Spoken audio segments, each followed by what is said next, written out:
Hello, everybody. It is me, Pacific. Wow, I accidentally stumbled across a video, a channel. She's got over 8,000 subscribers.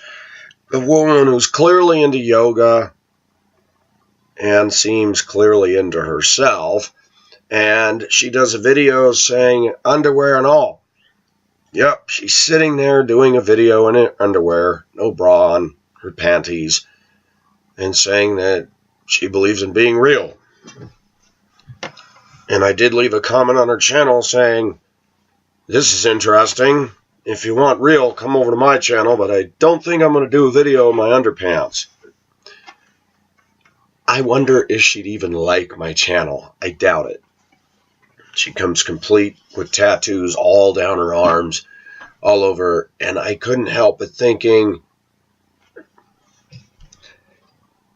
I find myself chafing. She has long hair, pretty long hair. She's got a decent, build to her. But I have a tough time. I watched her video. She's just sitting there talking. I thought, is this woman in love with herself?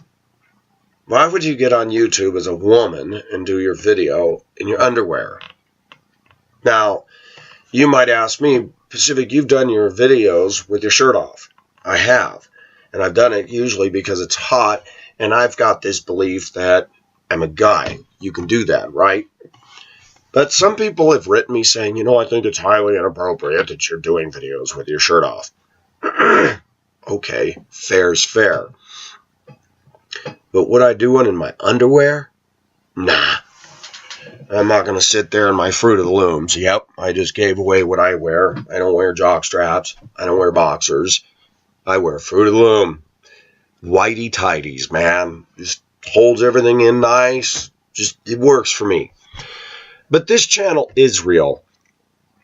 When people are saying they're being real on their channel, I ask myself, people are being real when I go to my break room every day. Really offensive, really atrocious. But is that being real? And the definition of being real or being genuine has really changed a lot today. You have American women saying, I'm just being who I am. Yeah, and who you are is not cool. Not by any stretch. And it's true. Some people are being real, but they're really scary. And Pacific just tries to keep it real, is brutally honest about his sins, his mistakes, his bad choices, and his good ones. And when people get on my channel and call me a retard and a loser, I sit there and go, retard, huh? I drive a school bus. I've had no accidents since I've been with this outfit, since I started. Not one that was my fault. There was one where a woman did a U-turn in the middle of the street when I was in a turn lane and slammed her car in reverse and slammed into the side of my bus. No damage to either vehicle. I was like, wow, that was bright. Excuse me for the sinuses this morning. But I'll tell you what, if you were to ride with me all day in Denver, Colorado and see the way people drive, you'd be amazed and say, man, how come you haven't had an accident? We got boulevards with bumper-to-bumper traffic where there's that much room between my mirror and the mirror of the city bus or truck next to me, and you're coming down Federal Boulevard, and I'm centered in my narrow little lane, and here comes a cement truck with his mirrors hanging over the yellow line, and those big flotation tires are on the yellow line, and I find myself, never before have I had to learn the distance of my bus so fast, the size of my bus. Why am I saying that? Because I know I can move 4 inches in my lane without affecting the car in the lane to my right, 3 lanes going one way, to accommodate for the idiot coming towards me who's not even making an effort, who's just bowling through with his tire on the solid double yellow line. And I'm thinking, dude, do you not realize that you're not centered in that lane of yours? And if you hit me, you're done. You're ticketed. It doesn't matter. Pacific doesn't want to get in an accident. I've been called I'm a retard all over the place on this channel. Retards don't drive school buses. Retards don't work with children and have perfect evaluations year after year, perfect attendance, no accidents, no complaints from John Q. Public, no complaints from parents. And I'm going to tell you something. For all of you that go to work every day and you don't like your boss, I understand. But do you know how many bosses I have? Every car out there is watching how I drive. And oh yeah, they drive like idiots. But the hypocrisy of our society is I'm in a big yellow billboard, complete with school district on it, complete with numbers, license plate number, bus number. And I'll tell you what, if I'm doing something wrong with all the people that got cell phones, hey, bus blah, blah, blah is going down the road and he's making lane changes, no signals and speeding, and that phone will be ringing. That's one. If you screw up with the kids, if you're yelling at them, if you cuss, if you touch them, that phone's going to be ringing. Plus, we got cameras on the bus that see and record it all. We have school district officials and teachers and principals to deal with. If parents call the school complaining about the bus driver, you can bet that the principals will be calling transportation saying, hey, what's going on down here? We're getting a boatload of complaints on this driver of yours, and it's happened. There's an individual I work with that drove for the city bus who, the other day when several of my coworkers and I all went to breakfast on an excursion, we had some downtime, and I made a comment because her name came up, and I said, that woman has managed to offend every single person in the terminal. And everybody laughed. And somebody said, I think she makes it her goal. She has been removed from routes because she has offended the parents so bad. I'll tell you what, I say a lot of offensive things on my videos, but I will tell you something else. I don't go out there to offend students, parents, and drivers. Drivers offend me all day. Parents have even offended me. I've had parents get in my face at the door about why their student is picked up at this time instead of a later time because, this is awful early. And I said, well, and I reached for a supervisor car and I said, let me have you call my supervisor. But I said, just to explain to you, I have to run the route this early because since your daughter's not going to a neighborhood school, which is close to you, we have to go across town. And because many people are going to this other school of their choice, we have to start the route early to accommodate all that. 9 times out of 10 with irate parents, if you just handle yourself with some class and keep cool, level-headed and calm, and you offer them your supervisor card and say, here's my bus number and here's my name. If you have any questions, call my supervisor. That disarms them. Too many drivers get in a defensive posture and they start talking with tone and then they start arming the parent even more. And I don't do that. I say, you know what? I really understand. It is awful early for you to have to get up, but this is necessary to run the route in a timely, effective manner. Sometimes just a rational explanation of the facts will calm the parent and they won't call again. They won't even call. So Pacific is not retarded. But I see a lot of people as retarded. They can and will not use their turn signals. They do not believe they need to follow the speed limit. And I'll tell you what, I work with retarded people. I work with people that are truly retarded or what we call mentally challenged, physically challenged, special needs. And I don't like the word retarded for those people because they're not retarded. They have limitations, yes. But when I see able-bodied people with college degrees, suits and ties, minivan moms, not following traffic laws, that's the true definition of a retard. I'm tired of the argument, well, everybody else goes 5 over. Honey, you're going 20 over, and everybody else may go 5 over, but with all due respect, that argument will not fly when the cop decides to ticket you. The photo radar vans start recording speed limits at 5 or even less than 5 over. People have actually gotten tickets in the school zones by photo radar vans for 34 miles an hour when the speed limit is 30 or 25, and if it's 20 and they're going 24 miles an hour, they will get a photo radar ticket sent to their house.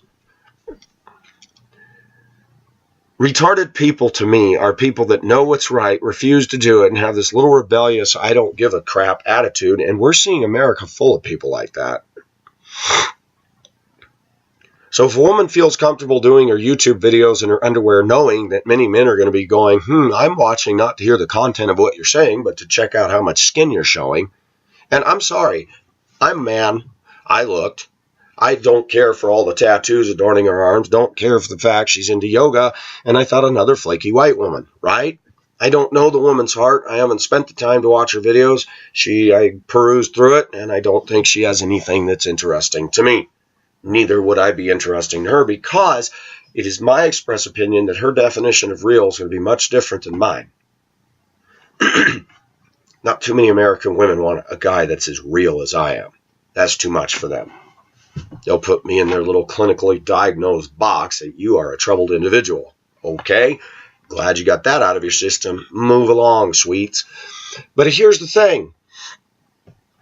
Pacific is not going to do a video in his underwear unless somebody offers me an awful huge contract to be a porn star. And even then, I don't feel comfortable doing that because it is inconsistent with my Christian beliefs. Oh, man.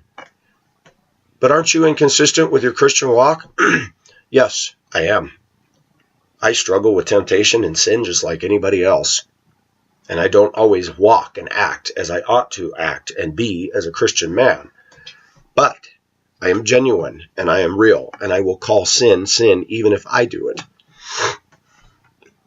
So, the other classic comment that I get is people write me and say, you look like a douchebag, you look like a retard, you're so effing ugly, you probably have to pay to get a date. I have never had to pay to get a date in my life, unless you want to include the fact that many women have gotten on Craigslist and used the opportunity to get a free meal with a man they feel is nice, even though even before they went on the date, they weren't really interested in me. Yes, I've had that happen. There was a woman who thought she was all that in a bag of chips, and then the time I spent with her at Red Lobster, I was awed by her beauty, even though, sadly, she's everything I describe in American women that I cannot stand. And it dawned on me she was simply there for the free dinner.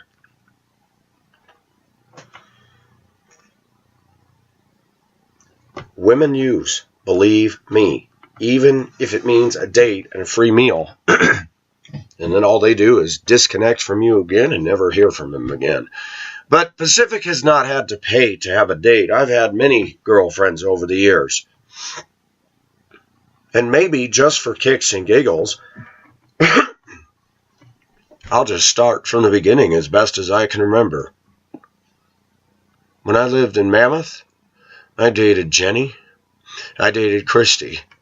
When I lived in Prescott, I dated Sherry, Diane, Wendy, Melinda. Let's see. Hang on here. Got to think this through. Oh, and then as an adult, see, I'm digging back into the archives here. I dated a Nancy. I had many girls that were Christians come on to me, but they never dated me because I didn't speak in tongues or I didn't do this. And they were so concerned about perfect holy living and obedience to righteousness. And yet then they went after a good friend of mine and then they were fooling around with them. And I was like, wow, that's interesting. But in Duluth, it was Tina, 2 different Dawns, a Caroline, the woman I ended up marrying, scary, Sarah, and not to mention the plethora of gals that I had as friends that we would go out and eat dinner and stuff.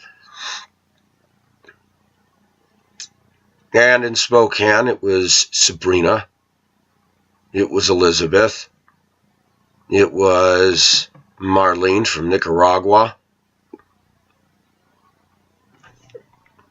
I mean, I could go on about the gals I dated, not including, yes, not including the ones where we had a very casual relationship that got a little physical.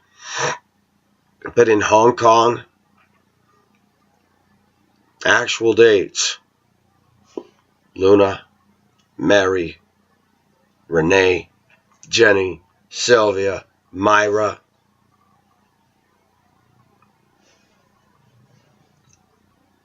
Edith.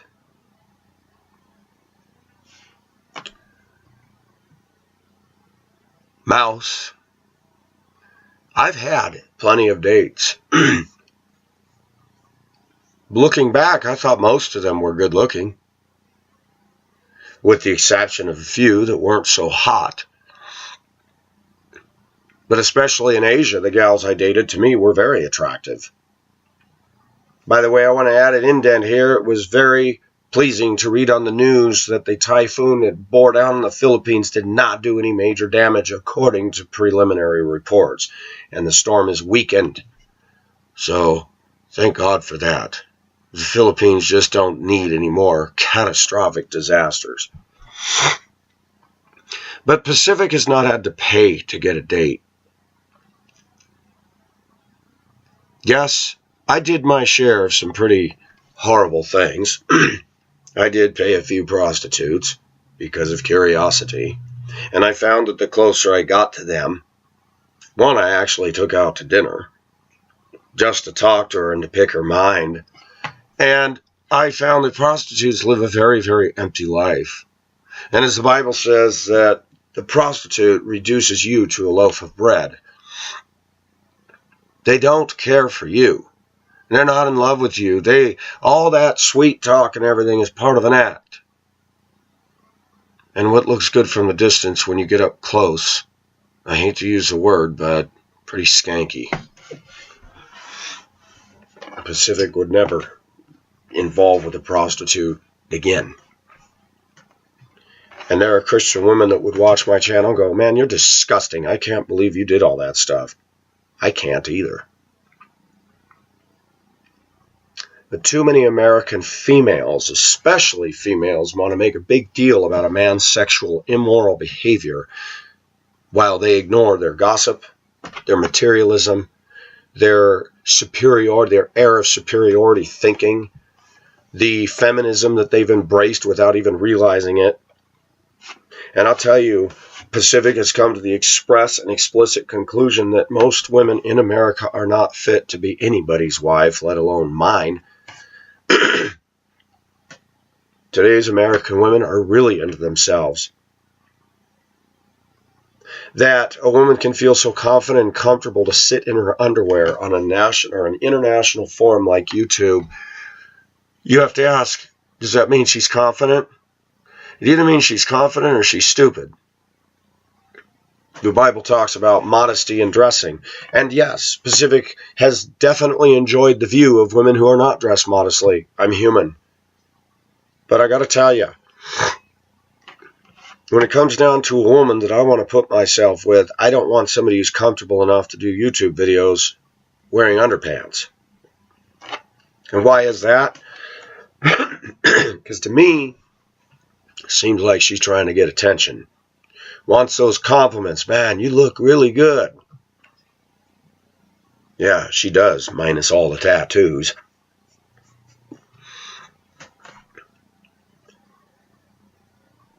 I've had a lot of comments. And the comments about my looks are interesting. They're always by males. 99% of them are by males that have no picture and no videos. And I thought, yep, let's see your picture, partner. What are you, 300 pounds? People are not evolving at all. Let me make that clear, because with all the trolls out there and this internet world, we're getting wiser to it. You remember how I got all tripped up over men or people last summer? I've gotten tough since then. I went through my sensitive butthurt stage with all the attacks were coming my way, and then I finally said, you know what? Fire a few shots across your bow and send them packing. Guess what? All those guys from MGTOW that were causing trouble, I don't even hear a whimper. I don't even know if one of them's even around anymore. He pulled all the videos he made attacking me, saying he was bound and determined to pull away from my viewers. And guess what? He didn't. If he did, I didn't even notice it. In fact, if anything, in some way, steadily, the average viewership amongst my videos has still been climbing. Still, subscriptions are going. But this woman sitting in her underwear had 8,900 subscribers, and I thought, why? I thought, Pacific, think this out. She's into yoga. She's a classic feminized woman. Got tattoos all down her arms. And you know as well as I do that most of those views, especially the one of her sitting in her underwear, are going to be guys checking her out. They're not listening to the content of what she's saying at all. They're just getting eye candy. All you got to do is click on the video. It doesn't matter if you're there for 1 second. It registered as a hit. And that's the thing. We have to realize that a lot of views, people watch 2 minutes and go, oh, I'm out of here. But that counts as a view. It'd be more interesting to see if it registers only if a person watches the whole thing. But it doesn't work that way.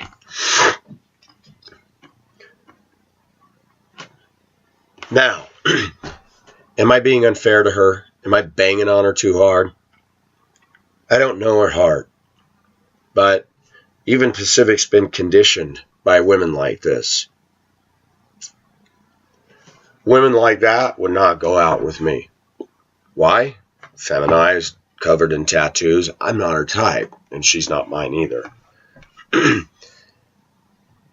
When we talk about being real, though, I watched that some of the biggest jerks in my workplace, in management, are not the people who wear a collared, 3-button shirt or one with our school district emblazoned on the shirt. It's the ones with the suits and ties. And I grew up watching my own dad dress up on the rare occasion that we went to church, which wasn't often. And he and his wife fighting in the car, tension abounded. And I gotta be honest, I feel sorry for my dad. I don't like the fact that my dad wasn't much of a man in my life. That my dad was aloof and detached. And with all due respect, I think he tried in his limited way. But I honestly think that my mother, and this is the way a lot of women are, she wanted to adopt kids, and I don't think he had any interest in doing that. But I think my dad actually had some classic old-fashioned values, and he tried to please his woman. Said, okay. And I think that my dad got more than he bargained for with us 2 kids. We're not his flesh and blood. And my sister and I were both a handful. But I feel sorry for my dad. My dad has been reduced to a mouse. The last I heard, he's living in a separate building attached to the back of their jointly owned house. And I thought, why did they just not get a divorce? My mother does not love him.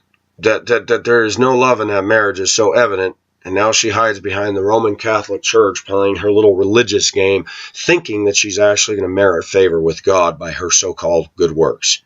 Even my aunt, when she was in her right mind, saw right through that and discussed that with me on the way from Spokane to Colville when I picked her up at the airport to visit her for the last time I would ever see her again. I talk about this kind of dysfunction because my channel is the definition of real. And yes, this was a huge undertaking and a risk. To have every idiot, and twat, and douchebag get out here and laugh and mock and call names and write their hate venomous comments. And Pandora's still going round and round, and even my own viewers, I don't even have to deal with her. My own viewers are saying, why are you here? Are you in love with this guy? Maybe she is. It's not that I'm bragging on myself. We need to pray for Pandora because you know what? She's clearly got issues. And I do not know what they are. But if I don't like somebody's channel, like I've said 1,000,000 times plus one, I don't stick around. I'm not going to watch Miss Underwear's yoga and her sensual yoga and her little whatever on this. I find a lot of women's channels boring, to be very honest with you.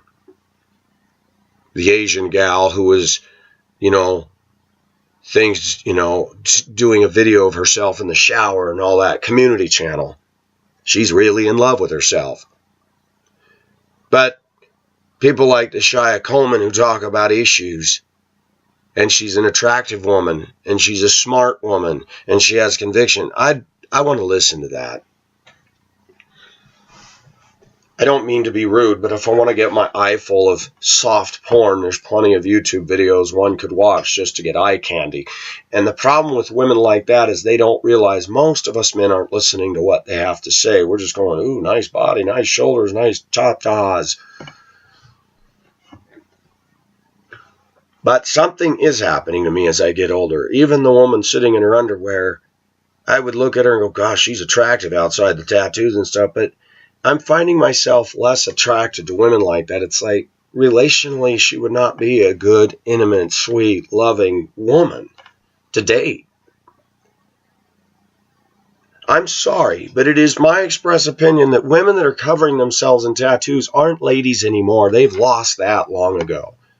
Women covering themselves in tattoos are really into darkness and really into the bestial side of things. And that even goes for the Asian women in Hong Kong. They got butterflies all over them and stuff. It's like, why do we want to be involved with that? Yes, I'm opinionated. Pacific, what if you fell in love with a woman who came to Jesus that had tattoos? I'd say, okay, that I can do. I mean, sin is sin, and you can't always erase the marks of it, but hey. But outside of that, no.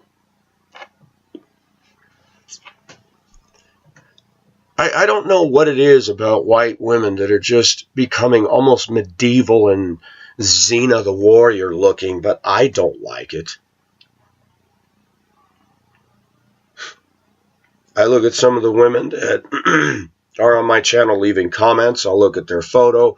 I'll look at the Shia, and I go, you know what? They're pretty. They're not gooped up in makeup, not showing all the cleavage, not covered in tattoos, and they're pretty. And because of a rarity in this day and age, we make comments too about plain Jane women, and yet we can't even find today slender plain Jane women anymore. We're confronted with a huge overgrowing problem of obesity. Women covered in tattoos and piercings. It's like, what happened to those slender plain Janes? I wouldn't mind dating one again. But even they're gone. It's interesting how time changes perspective. That as I get older, I start looking at a woman, even if she's small-breasted, small build, short, but slender and takes care of herself and no makeup and simple washed hair and clean skin. I'm like, dang, she's pretty. Yeah. Turnabout is fair play.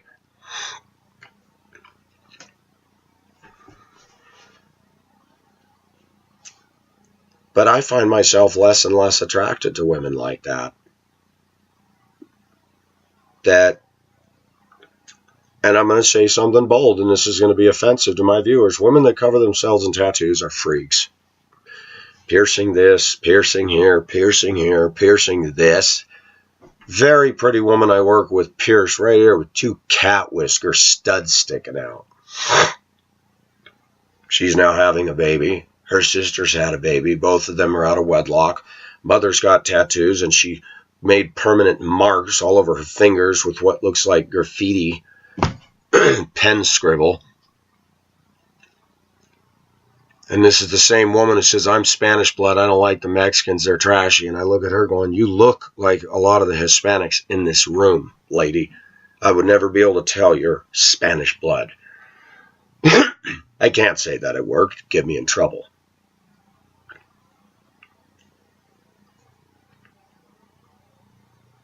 And I agree with Larissa.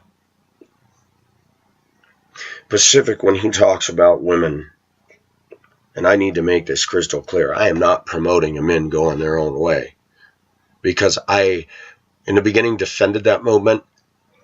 And I let the video stand. Because personally, if men want to have their movement like that, let them.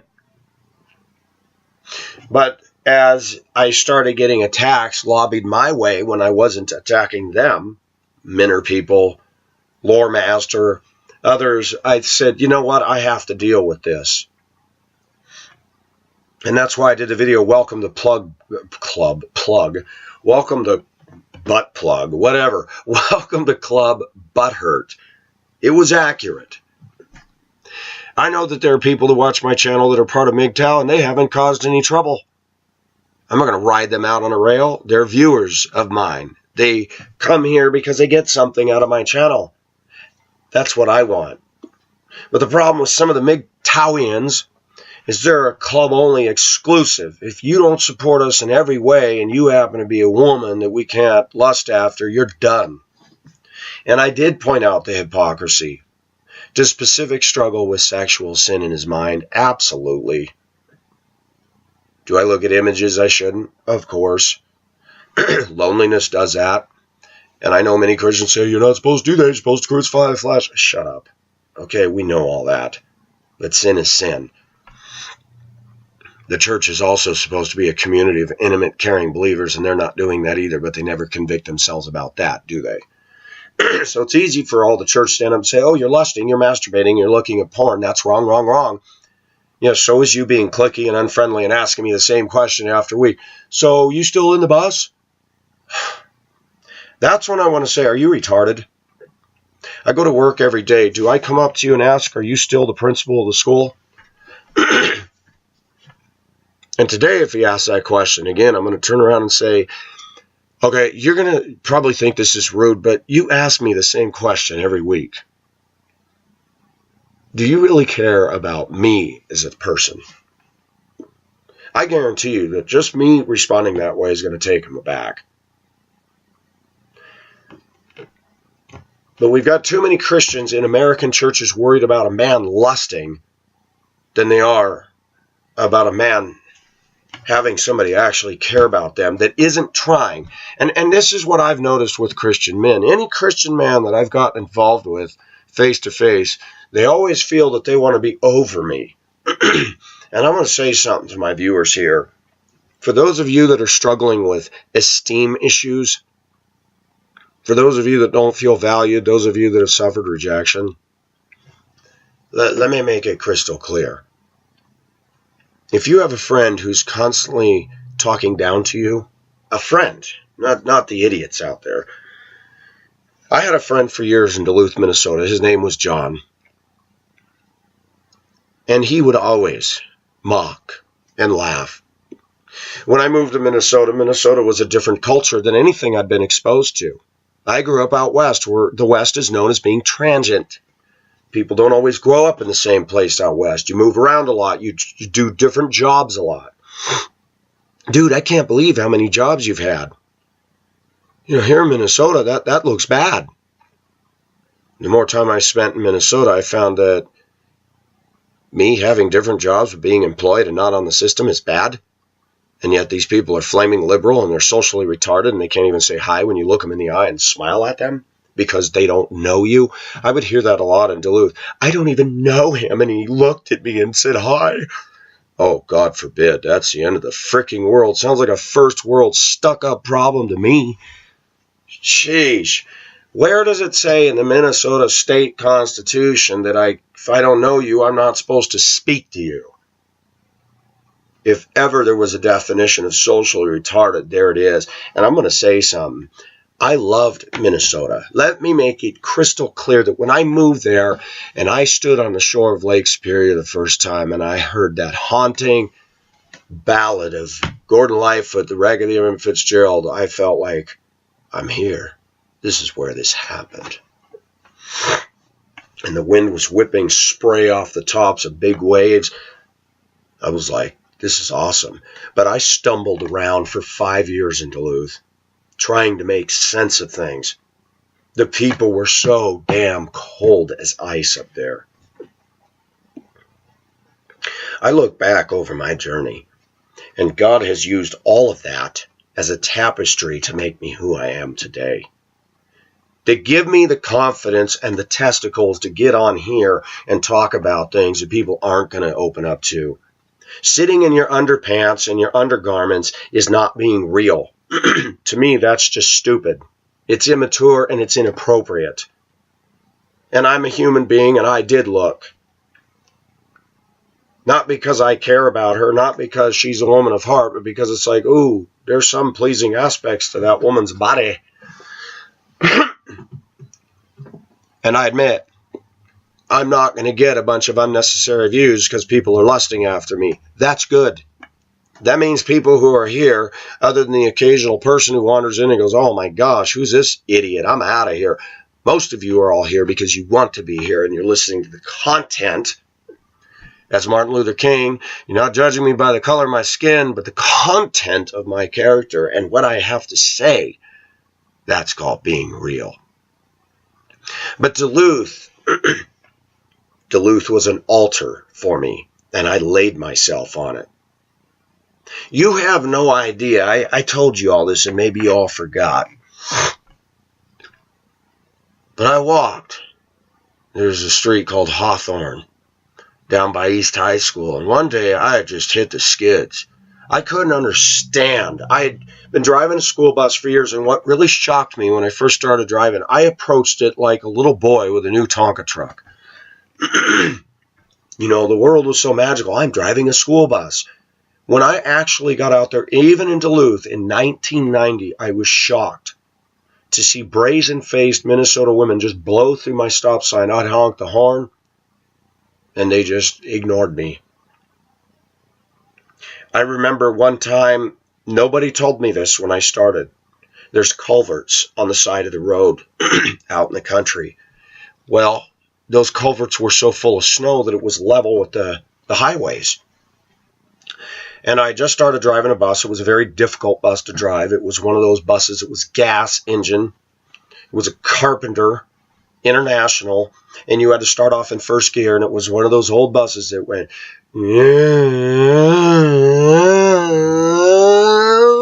wind it up, one of those. I still to the day point that was the worst bus of the fleet, and that was what I was initiated on. It took you 10 minutes to get up to 50 miles an hour. I'm being somewhat facetious, but it was a dog of a bus. First and reverse gear were right next to each other, and if you weren't careful and you dropped that baby in reverse at a stop sign, watch out. You're going to start backing up and hit something. I never did. But one day I did it back. It was a back and turn around. I had a load of kids on. Went out in the country, dropped the kid off. Or before I went to drop the kid off, I backed the bus into a driveway, and all of a sudden I felt the side of the bus go whoomp and leaned over. I looked out the door. I'm like, you got to be kidding. That snow that I had rolled over, that was all hollow underneath, and it went whoomp. I was stuck. I called into base. They brought another bus and towed me out. But one of the country women who lived out there pulled over in her car, and a cop pulled in. She just stood there pointing and laughing and guffawing. I thought, wow, these people are really rude. And I remember even when I was first moved to Duluth, we had a church library. And there was a series of Christian books that were written in the 50s and 60s. I can't remember the name of them, but they were all centered in that part of the country, Minnesota and stuff. And they were stories much like the Hardy Boys, but Minnesota style, but Christian style. And as I read the book, the comment would come up over and over that somebody in the story would say, you could tell he was not from around here because of the clothes he wore, the way he talked, and that was always emphasized.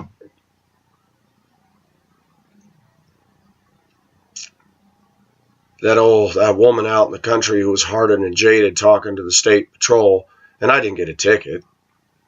They just wanted to make sure the kids were okay. I thought, that woman doesn't realize I'm from California.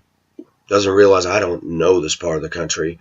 Even the bus company I worked for didn't tell me that. In fact, they didn't tell me a lot of things. When I had trips to pick up, Half the time, I didn't even know where I was going. They gave me a route I'd never done before, and it was an icy day. It took me 20 minutes just to get the ice off my windshield because we had freezing rain, and I finally got on the radio. They called me and said, "Why are you late?" I said, "I don't even know where I am right now." And for years, another bus driver made fun of that. She said, "I'll never forget when you called on the radio and said, 'Where am I?'" They were hardened, they were crusty, they were so proud of their little stupid accomplishments that they looked down on anybody who was new, and every new person came in and had to endure that. And one day a woman finally came to me and said, "What is it with that Mary Ann over there that she is so rude and so..." I said, I used to wonder that too until the dispatcher said she laid her bus on the side in the ditch outside Homecroft Elementary. She pulled too close to the culvert and went, Nobody knew that until the dispatcher told me. So she had a beer drinking friend who was old enough to be her child, Mr. Vermont. And she's asking me these questions. I said, "Did you know she laid her bus on the side once?" Mr. Vermont peers over his paper and says, "You shouldn't be talking about that." And I said, "I think you should be minding your own business." I'm going to tell you, when I lived in Minnesota, it was a hard, hard life. I had no warmth at all.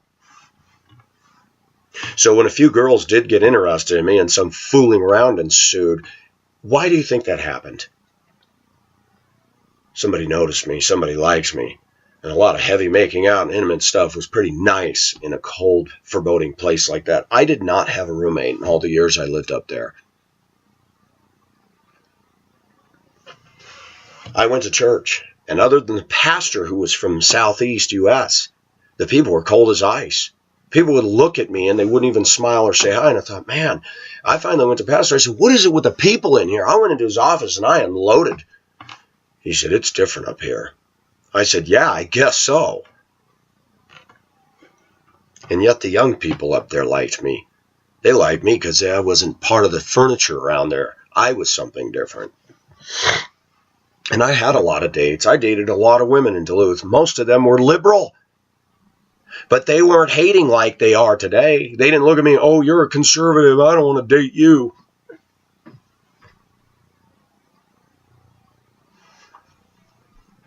I loved Minnesota, the raw beauty, the boreal forest up north. Yeah, boreal forest. Look it up. You'll find that up in Russia.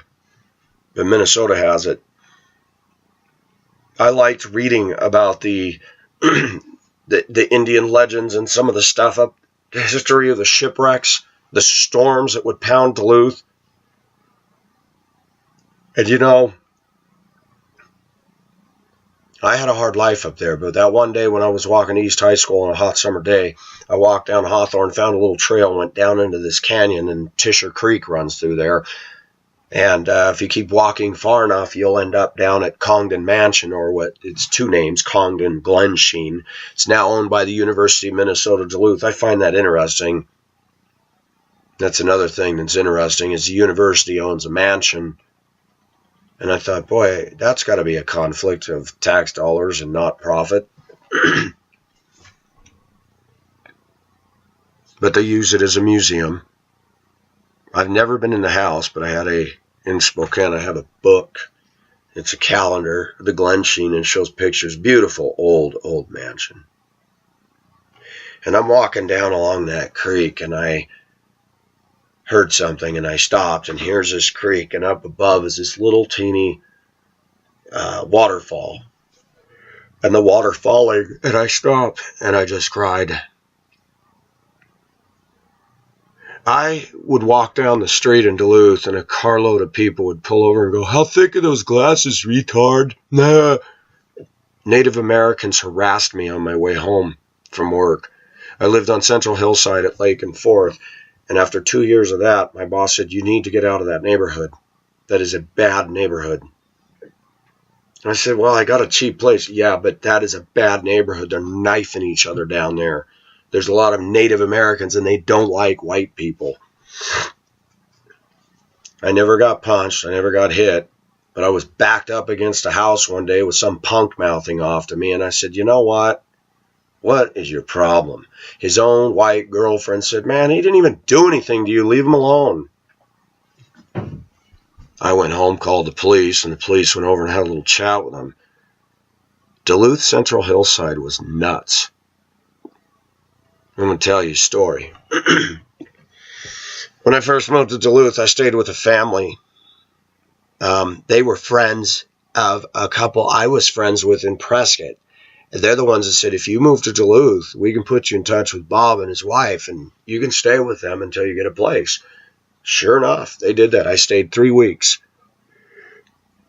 She was very nice. He had his problems. He wouldn't work. He was grossly overweight, and he was the great pontificator on everything. And I was friendly to him. I was polite. I carried my share. But we just did not become friends. I just thought, man, this guy is he's got too many issues. His wife got me a job at the plasma center, and we got along. She was hardworking, and she and I kind of thought the same way. But he told me a story one night that he had rented an apartment on Duluth Central Hillside, and he said, I'd been living in the place, and there was a bag of stuff on the front porch that had been there. And he said there was some sweatpants and a jacket and some stuff in it. And he said, I didn't think anything about it. I brought it in the house and thought, wow, this stuff's good. So I put it on and wore it. He said some time had gone by, and he got a knock at the door one night. And he says, I completely forgot about it. And I had the sweatpants on.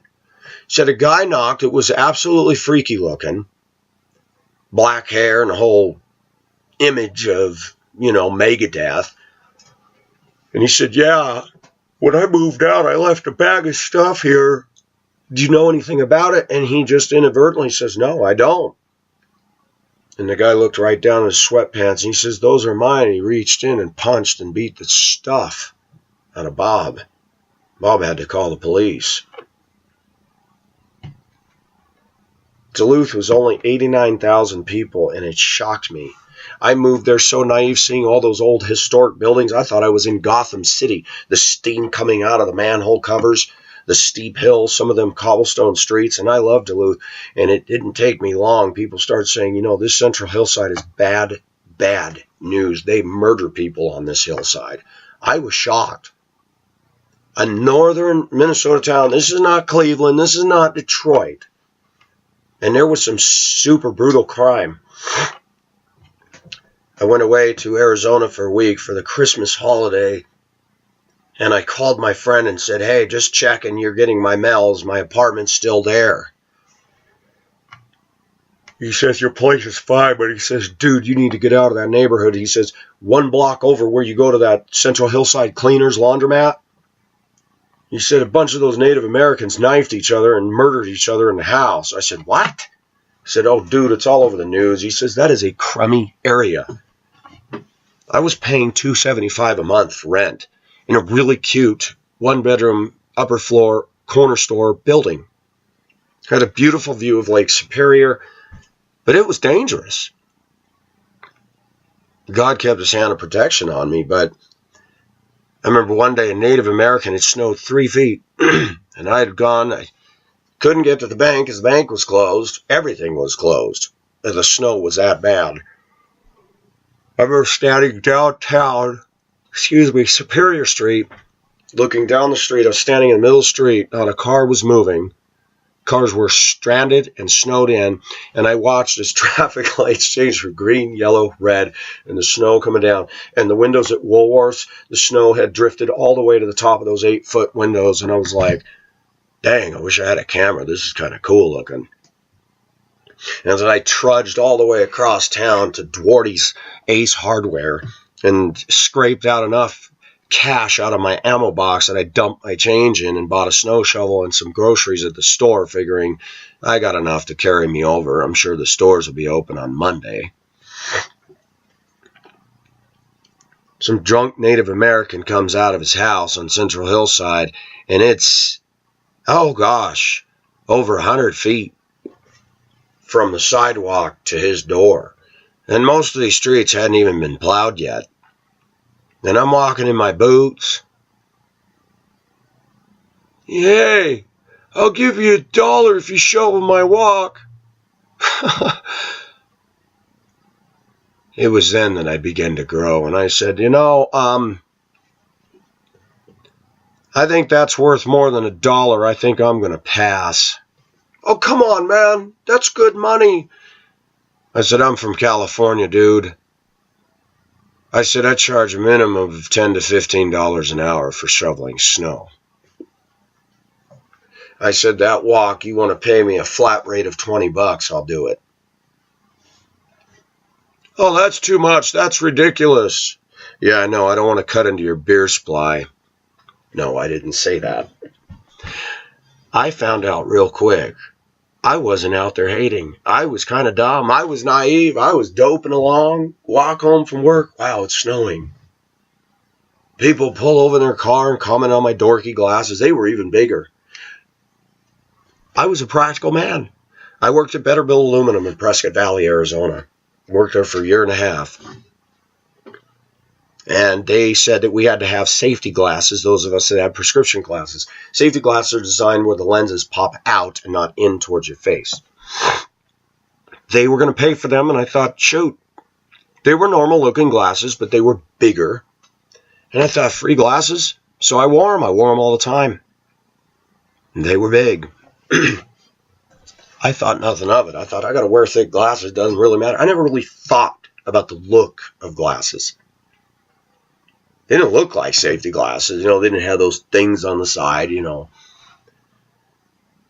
But as I lived in Duluth, and I want to say something about Duluth. Duluth is predominantly Democrat.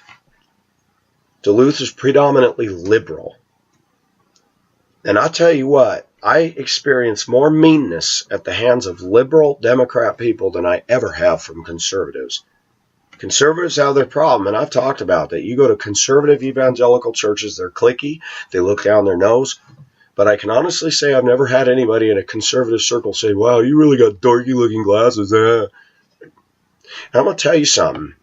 I'm going to go even further for the jugular. I'm going to put a sword right through that major arterial to the aorta. And do you know why? If you pay attention to the trolls that are on the internet, none of them are conservative. I want you to think about that. The trolls that leave their F you, hateful, stupid comments, you're retarded, you're this, those are the ones that would say, same guys would vote in Obama in a liberal administration. Think about that. Those kind of people shouldn't even have a right to vote. But they do. Pretty scary, isn't it? Pretty scary. So you know what? Pacific has woke up. Pacific has done his homework. Pacific makes observations. But in Duluth, even my boss, we didn't get fired if we had a minor accident. And believe me, when I first started, I had a few. Turned the corner and bumped the crossover mirror and knocked the mirror off. Hit it on a snow stake. Instead of the boss sitting down and talking to me about it, he would do like my mother used to do. He wouldn't talk to me for 2 weeks, and he had a very stern face when I walked in the place. Made you feel like crap by the total silent treatment. We drivers were talking one day, and they said, man, I hate that feel. I hate that. I'd rather he just yell at me in the office than do that. I never understood that boss. He was hard. One day I pulled in late from a trip. Nobody was there, but I saw the boss he had gotten out of his car, went in the office. And there we used to leave the keys in our bus. I got out of my bus and I skedaddled off of that property and started walking down the road. I didn't go in the office to say hello. I thought, I don't want to talk to him. I had a mile walk down the Arnold Road to Calvary Road to catch the DTA, the Duluth Transit Authority. I wasn't very far down the road, and a station wagon pulls up, and he rolls down the window. He says, get in, Mike. I didn't want to, but he was the boss. I got in. And I saw you pull up. I didn't even see you come in the office. I said, no, I was kind of in a hurry to catch the bus. I fibbed. And I just asked him, I said, why did you hire me? That really threw him.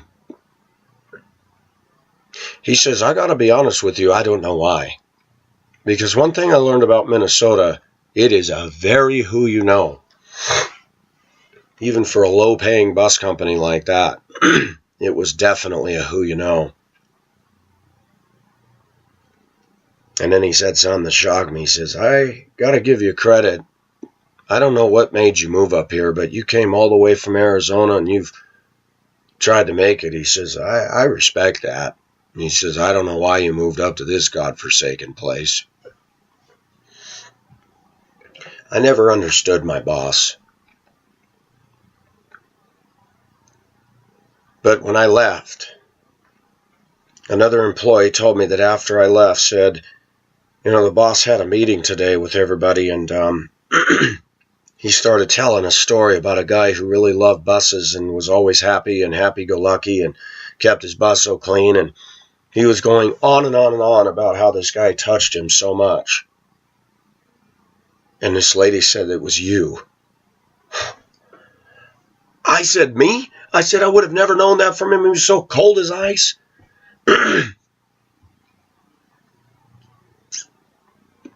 People don't realize that when they're sending off waves, it causes us to react. That boss scared me to death.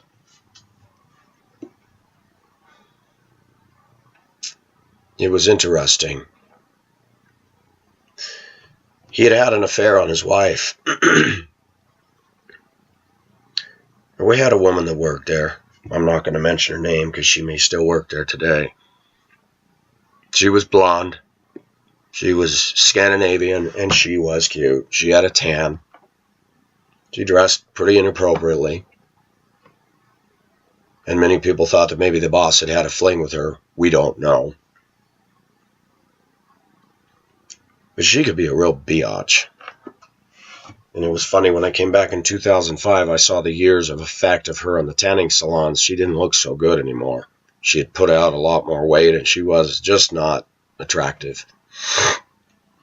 And I thought, oh yeah, you were the hottie that turned everybody's head, and now you're the miserable woman with an attitude. Classic. But he had an affair. He cheated on his wife. His own dispatcher was 35 years old, living with a girlfriend that he'd been with for years. And when his girlfriend got sick, he started fooling around with another driver. The boss found out about it, and the boss came down so hard on him and said, you should be faithful to that woman you've been living with for all these years. And that dispatcher said, are you frickin' serious? That dispatcher continued to do his job. He didn't argue with the boss, but he never came to the Christmas dinner that was put on by the boss every year. That was a big deal. We went to the, what was the name of that place? Lakeshore Castle, out along Lake Superior. That was a big deal. I used to go, what is the big deal? I remember one time our church was going to the LeGrand, and the girl I was dating says, oh, the LeGrand, that's great, that's great. And the way they made it sound like this was the Taj Mahal. And in Minnesota, you got to understand something. You get up into the small towns and those northern areas, and as I get a ride in somebody's car that picked us both up, and we go there, I see this square, low-slung building that just looks like a box out in the middle of the snow. And we go in, and all it is a big, giant room with chairs and tables. It isn't pretty. It isn't. They got a couple of cheesy, what do you call that, bushy holiday garland and stuff. And I'm thinking, man, now I'm sorry, I grew up out west. You went to the Sizzler and it had open rafters. You went to Red Lobster. You went to restaurants, the Sizzler, the Chart House. I go in here and I'm like, man, this looks like the inside of a bar, and they just pulled the bar out and turned it into a restaurant.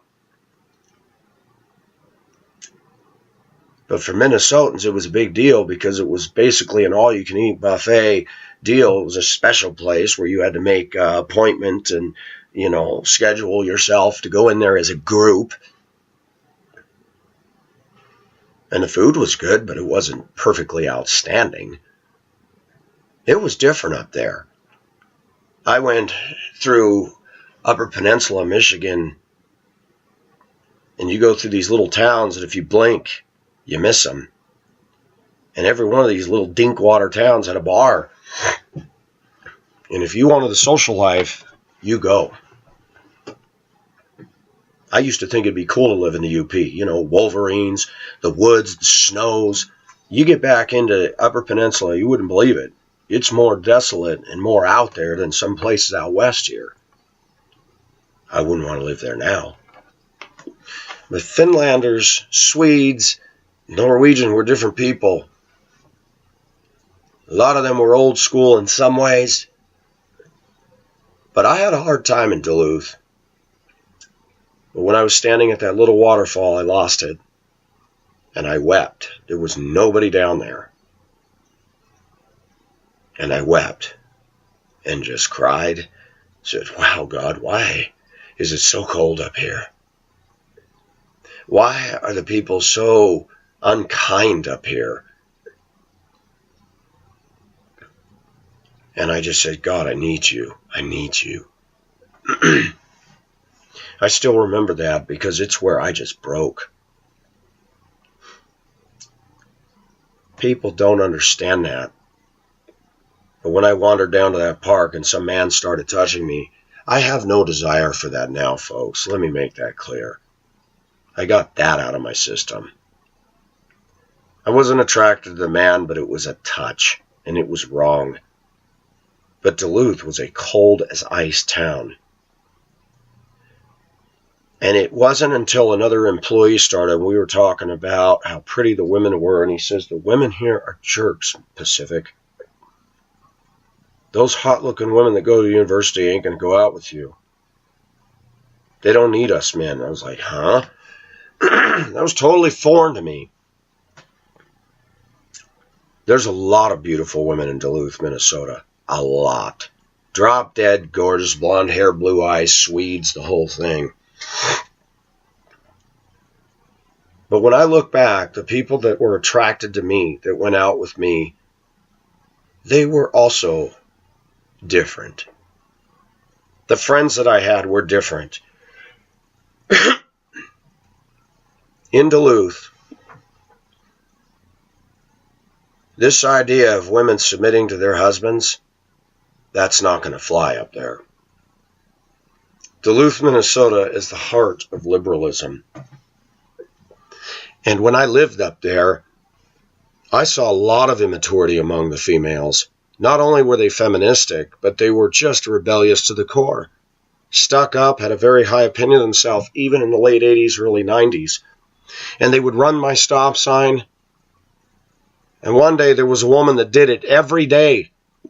And as I was approaching the kids, I swung my bus to the left and blocked the whole road. And I got out and I told the kids, I said, get on the bus and stay there. And I walked back and I said, you need to stop running my stop sign, woman. That is illegal. These kids cross the street. I'm going to turn in your plate if you do this one more time. She called my boss and said that some crazed fool swerved his bus all the way across the road, made it sound like an action movie, and I told my boss what happened. I said, this woman runs my stop sign every day, and I'm tired of it. My boss did not reprimand me for it or anything. All he said was, yeah, it's crazy out there. That's it.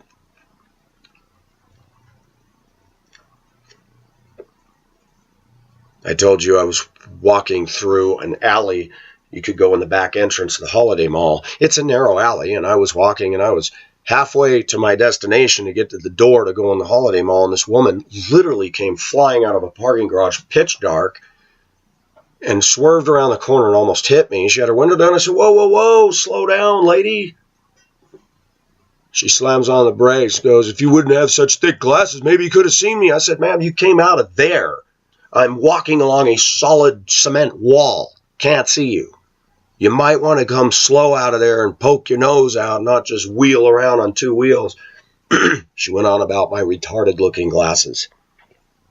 The one was old enough to be my mother. it was then that my mind started to go, what is it about this liberalism? What is it about this area? And even the friend that I made who came out of the gay lifestyle, his wife was really different. And when I started getting involved with the people up there, I started to realize, there really is a difference when I can say I'm from California. I remember I drove for a rural transit company in Gilbert, Minnesota called AEOA, Arrowhead Transit Company. And one of the mechanics would very rudely, when he had to address me for anything, he said, "Okay, Mr. California." And I said, "Why do you call me that?" He says, "Well, it's obvious you're from California." I grew up all my life living in other places where everything, bad driving, the cost of houses going up was all blamed on Californians. People here in Denver blamed everything on the influx of Californians, and I said, you know what? I drive for a living, and you can only get a Colorado Pioneer license plate if you can prove you have a bloodline that was here in Colorado before it was even a state, which means you were born and raised here. And can I tell you something? There's a wrecker service here in town that has Pioneer plates on all their trucks. They drive like complete morons, running traffic lights, cutting people off, no signals, and always speeding. Those big flat car hauler tow trucks. It is not Californians that change a place. We talk about this stuff because Pacific is not only real, but Pacific has been through real problems. None of my own making. Not all of them are of my own making, I should say. Some are, some were not. Walking through an alley, and a car comes speeding around the corner. A woman. Women are supposed to be better drivers. Why would you pull out of a blind parking garage? We're talking several stories high. We're not talking a wall that's 3 feet high where I can see something coming. I'm talking a wall that goes up and up and up, and I'm walking and I watch people do that here in Colorado in supermarket parking lots. You got narrow little aisles, and they're flying through there with cars backing up, people pushing shopping carts, little kids running around. And I think, what kind of a retarded idiot would drive their car through here at 80 miles an hour? I'm creeping slow because I know people are going to just put their car in reverse and back up without even looking. And people call me retarded and make fun of my glasses. And I treat people right. I use common sense. I pay attention. I'm conscientious. Even one of my other supervisors at the bus company in Duluth, every year at the end of the school year as I park my bus, he'd ask me what my odometer says. He'd write it down. He'd look at my bus and he says, "Thank you for being very conscientious." He always said that to me. I didn't even know what it meant back then. Can you believe that? Did you know I dated women up there in that cold, frozen, chosen environment? And when they kissed on me and got intimate with me, they really liked me because they never experienced such warmth up there. I go to church this morning, and I'm telling you, it's easier to go to work. It's easier to do my videos. It's easier to do work in the yard than it is to go to church. I feel like all I'm doing is connecting myself to a hard drive to download information. Information supposedly on how to live closer to Jesus, and yet I just don't see it in the people. And people, it's normal, but many of you and others will just say, well, find a different church. It's the same in all of them out here. My Christianity is real. My faith in God is real. My experiences are real. And what I say to you is really from my heart. I don't mean to knock so hard on a woman sitting in her underwear, but many women say, boy, that takes guts. Or is she stupid? I don't think she's smart enough to know that a lot of those views on videos like that are going to be simply because she's sitting in her underwear. With all due respect, I don't know too many guys are going to want to click on a video of a guy sitting in his underpants, unless they're gay. But when if somebody says, hey, it's kind of like that commercial, excuse me. It's kind of like that commercial where the guy's got a grill on the boat dock on what looks like a Minnesota lake, and there's all these boats out there doing their thing, and another guy walks up and says, what are you grilling? Are those brats? Are those Johnsonville brats? He's got Johnsonville brats, and all the boats come rolling in. You say, hey, there's a slender, good-looking woman doing a video in her underwear. Everybody goes, whoa, and all the boats pull up. We're guys. That's human nature. Why do women do that? Why do women like flaunting themselves, but then telling us, you cannot have me and you cannot touch me? I will be honest with you, I'm surprised the rape statistics aren't higher than they are. Are you endorsing rape, Pacific? I'm not at all. But the way guys are wired, when you're tantalizing and teasing a guy and then snubbing him, wow, that's pretty stupid. And women do get away with a lot.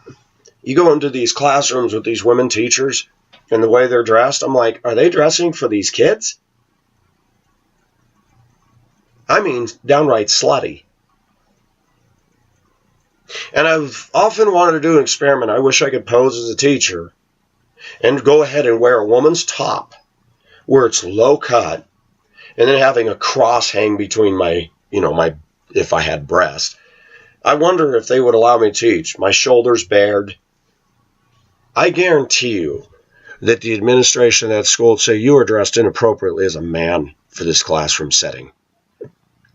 But they won't say one word to the female. It is truly a double standard. I go back to Duluth. Many of you guys go, oh, he cried. You know what? I'll tell you something. One of the biggest problems today, I'm not talking about people that are drama queens and drama kings, but do you notice a lot of guys cannot shed tears? I don't consider that a sign of strength. I consider that a sign of a huge weakness. You're so jaded and callous that you can't even cry anymore. I find that a good cry is absolutely cleansing. It softens us. It sensitizes us.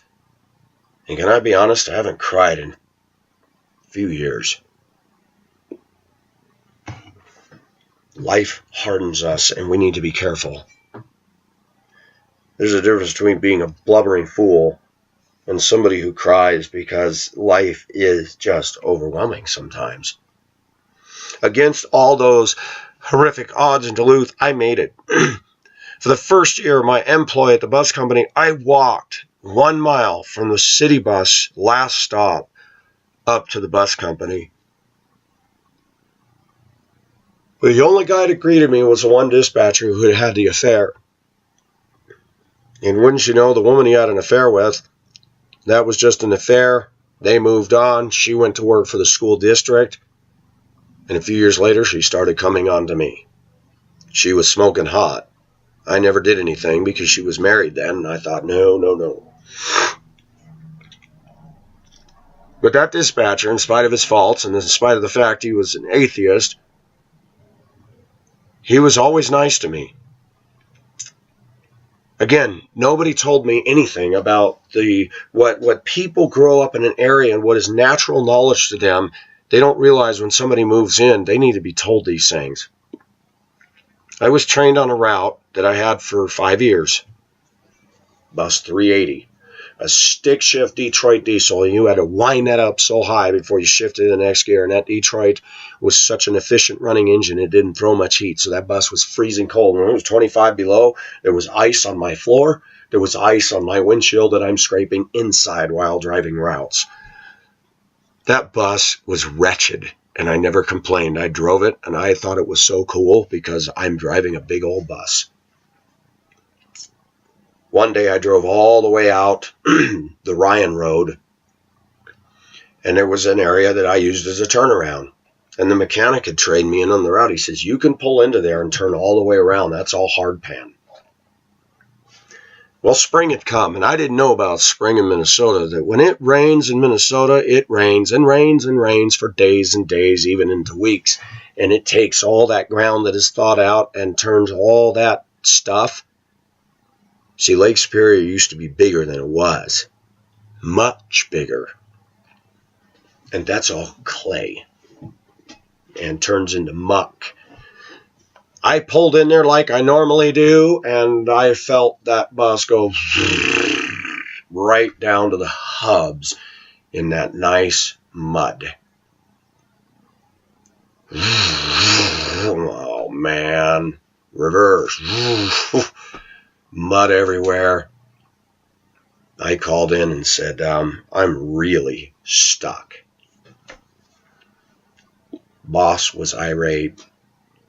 What are you doing using that as a turnaround? I was told to by Mr. Z in the shop.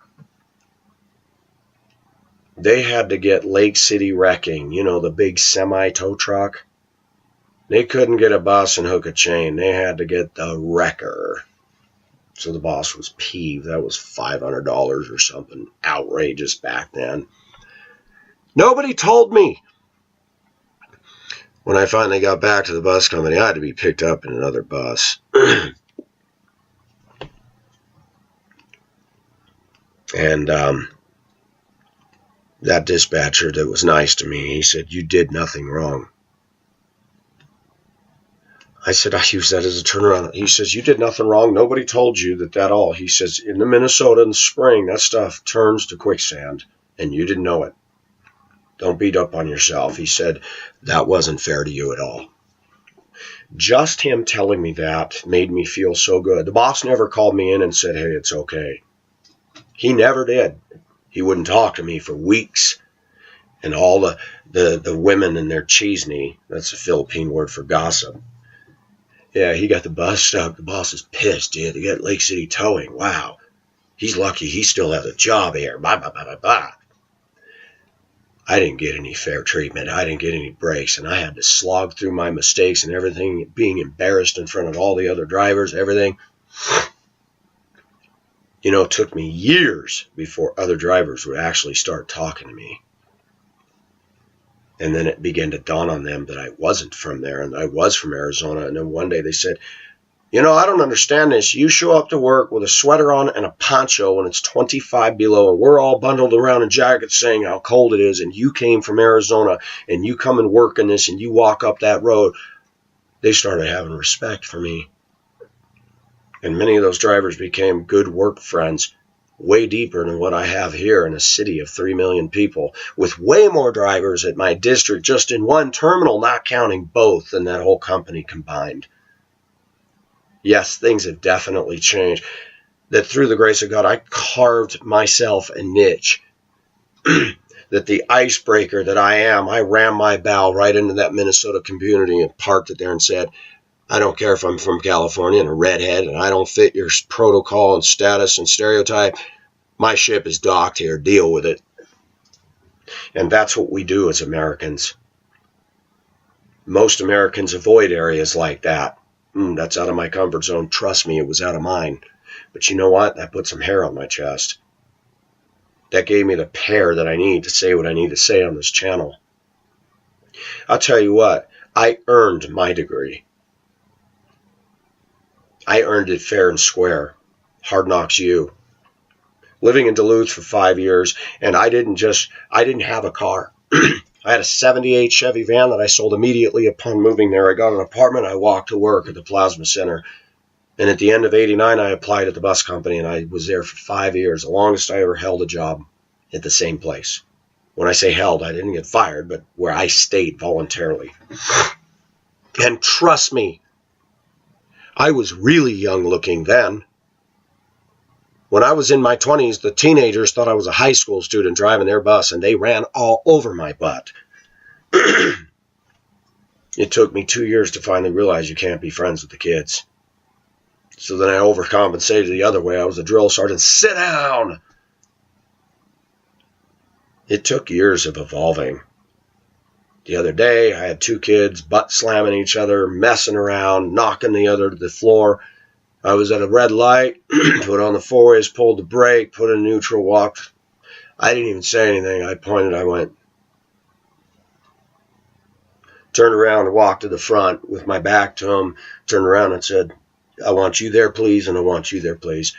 Years ago, I would have lectured them, told them what they did. I'm learning.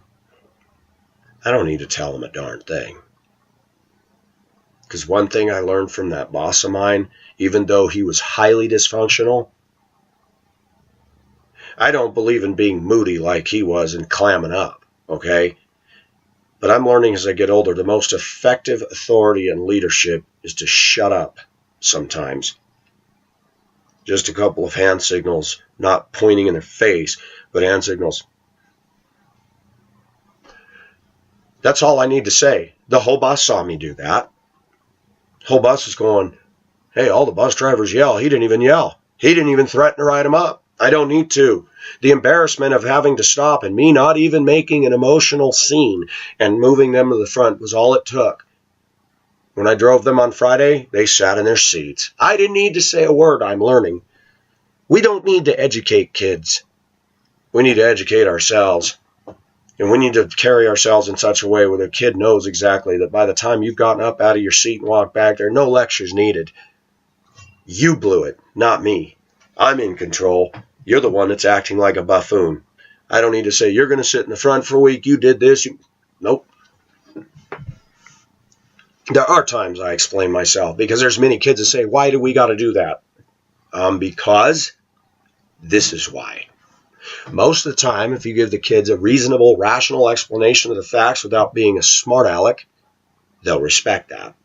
Kids need information too, and we need to educate them. But sometimes when kids are messing around, I don't need to tell them what their bad behavior was and you're going to sit in the front for a week. Why don't we just do this? We're going to stop the problem right now. That's the job. We're trying to get through a route. I don't want them in the front seat for a week because then you make them like caged animals. Embarrass them by not saying a word and saying, you. The whole bus sees that. They see that. Wow, he didn't yell. He didn't even say a word to us. He didn't write us up. It gives them the power to rethink and reboot themselves and say, man, he could have written us up. He could have yelled. He didn't even do that. And you go, man, the point was made. When I was in Duluth, I managed students out of grave insecurity. I made a lot of mistakes. Nothing illegal, nothing inappropriate, but I made a lot of mistakes in student management, yelling, losing my cool, being emotional, lecturing too much, saying too much. I had a lot of growing to do. And through all of that 5 years, never once did I have anybody in the office tell me how to effectively manage students. We had no videos on that. We had no training on that. I had to figure it out all by myself. Do you know my whole life has been that way, viewers? Nobody told me how to find a good wife. Nobody told me how to make it through a marriage. Nobody told me anything. So when I get some smart aleck girl from Aurora commenting that I've been married 3 times and I'm a loser and a retard, I can discredit her and throw her wisdom and her so-called, not wisdom, but her 2 cents and put it in the trash can where it belongs. I admit I've made some big mistakes relationally. I've made big mistakes morally. I've done things just out of curiosity because I wanted to know what it was like. But at least I owned it.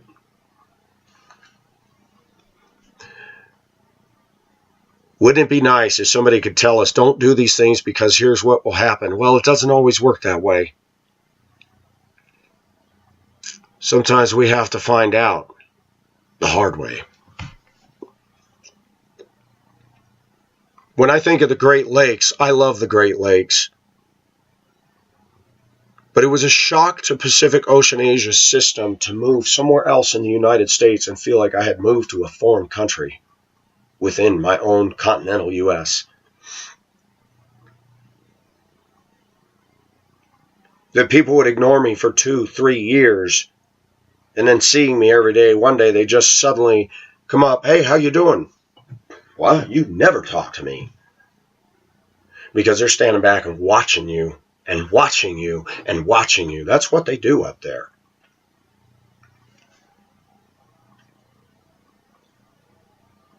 California had its problems, but I never went through that. I mean, we looked at our friends and said, let's ride our bikes, man. Let's go to the beach.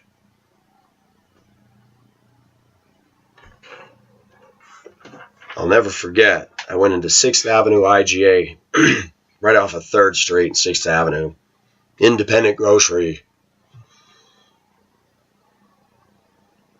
And my friend was with me, the one who belittled and put me down for years. See, he grew up in Minnesota, and he thought the way they do everything up there is the only way. A lot of Minnesotans that had never left their state and been born and raised there, they think that their way, their news broadcasting, their everything, their weather, everything's superior to the way everybody else does things. I saw that. I saw that with my ex-wife. It was called one-upsmanship. I saw that really in sharp focus on the Iron Range of Minnesota. I hear it now by my old boss of Denver Schools from the 90s. One of his own children married a Minnesota girl. I met her. Very nice. But he said, oh, I'm so sick of it. Every time we have family gatherings, she always says, oh, well, back in Minnesota. And one day I turned around and said, nobody cares. This is Colorado. When I was first moved to Virginia, I'd been away from Duluth since 95. And I moved to Virginia in 2005, Minnesota. And the neighbors said, so you're from Colorado. Well, you better buy yourself jackets. It gets really cold up here. I said, I lived in Duluth for 5 years. Oh, well, it's even colder than there. I'm like, Duluth is 60 miles away. Everything was always, you say something to a Minnesotan up there, they don't just listen and go, really? Oh, that's nothing. What I went through was even worse. It's one-upsmanship. My boat is bigger. My truck is more powerful. My house is bigger. We own a house on Lake Vermilion. And I thought, what is with these people? And I finally accurately diagnosed they're socially retarded, dude.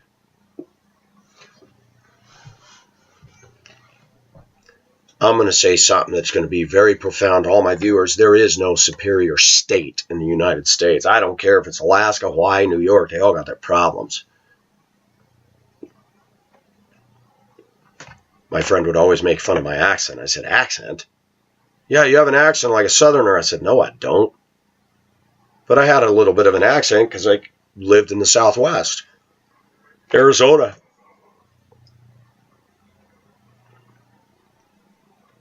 People that don't get out much, people that had limited exposure, they make fun of things that they're not used to seeing.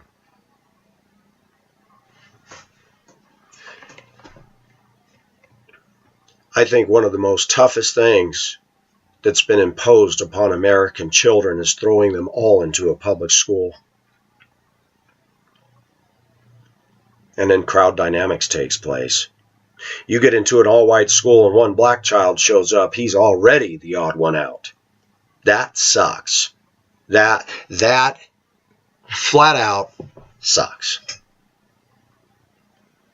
Or how about the girl who's in 6th grade whose mammary glands grow like there's no tomorrow, and she's very well endowed, and all the boys are going, look at her boobies, OMG.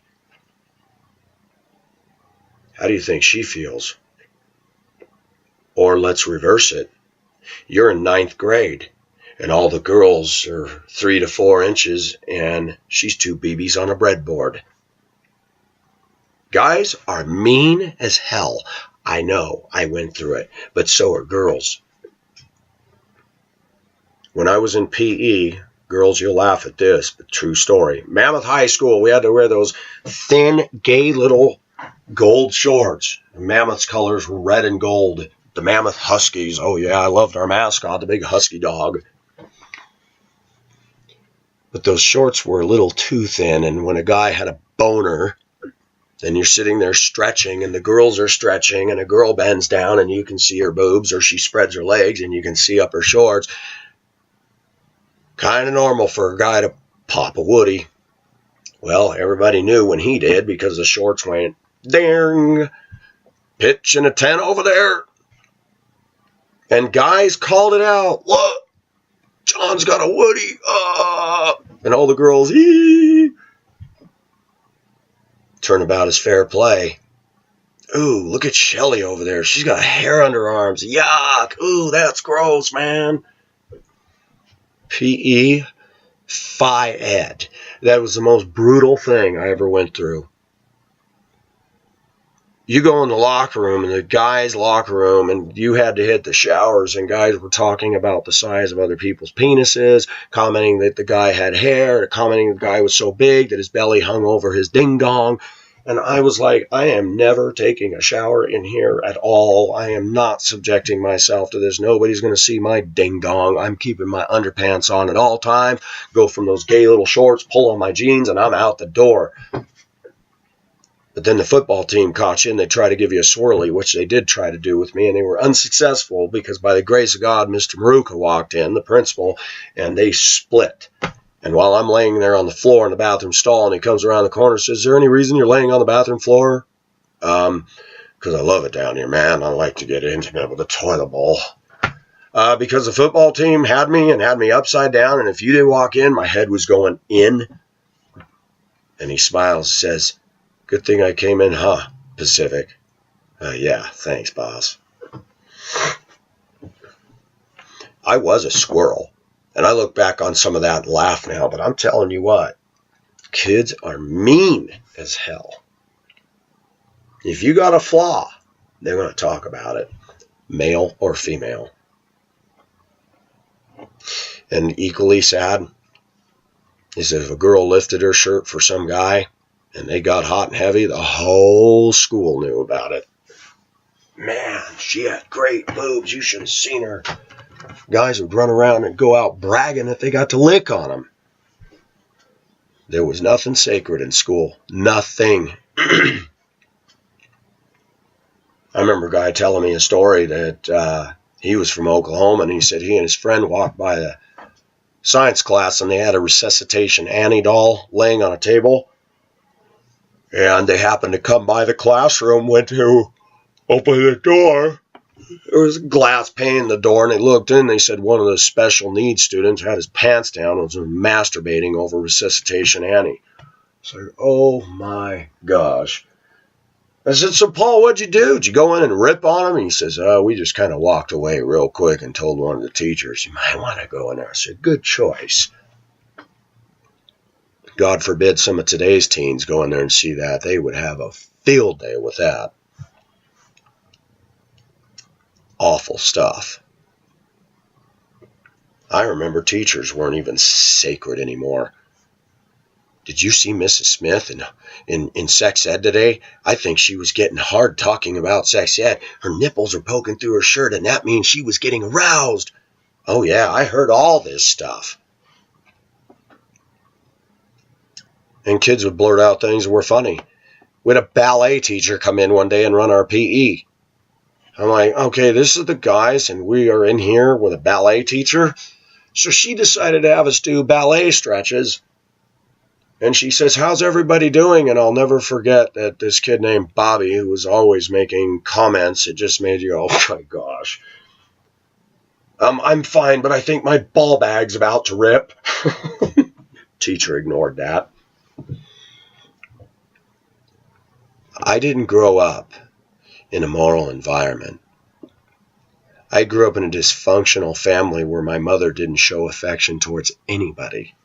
She showed more affection towards the animals in the house than she did her own husband or us kids. And I know we were a handful, but I grew up that the only time I saw touch was when I was getting smacked, pushed, or swatted.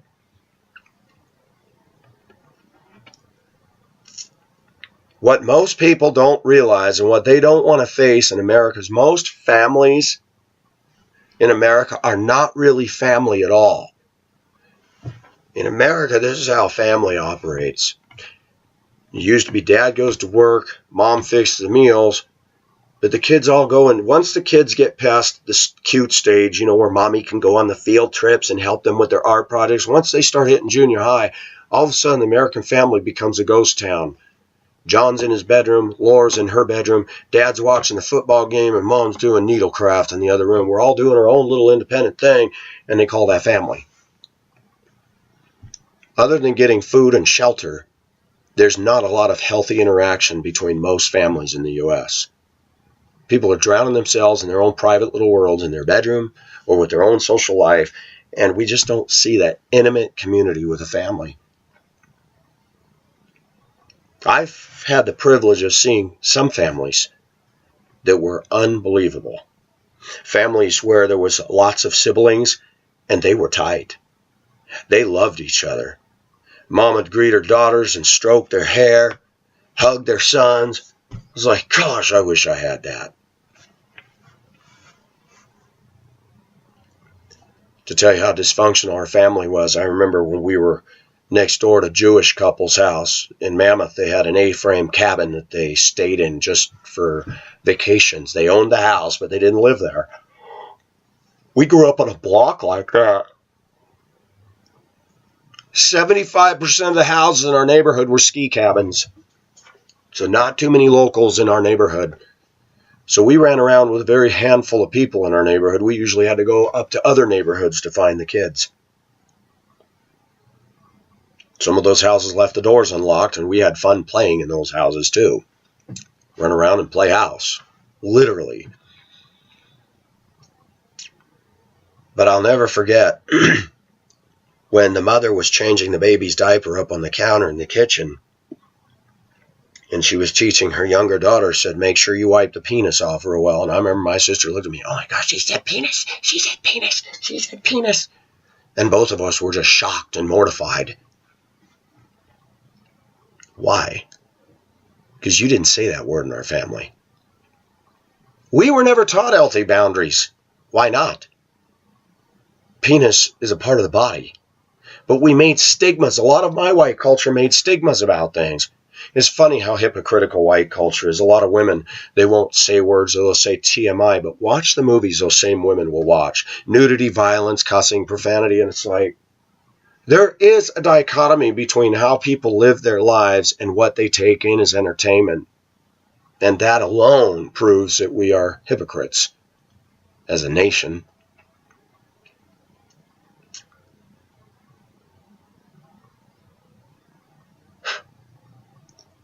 When I look back at my sister and I, yes, we went to Disneyland. We went to Marineland, Lion Country Safari. We went to Knott's Berry Farm, the beach, the Redwood Forest, Yosemite, Yellowstone, all over the state of Nevada, into Utah. We went everywhere. The Grand Canyon, Petrified Forest, Painted Desert, the meteorite crater in Arizona, the meteorite crater down in, was it Death Valley? Ubehebe crater.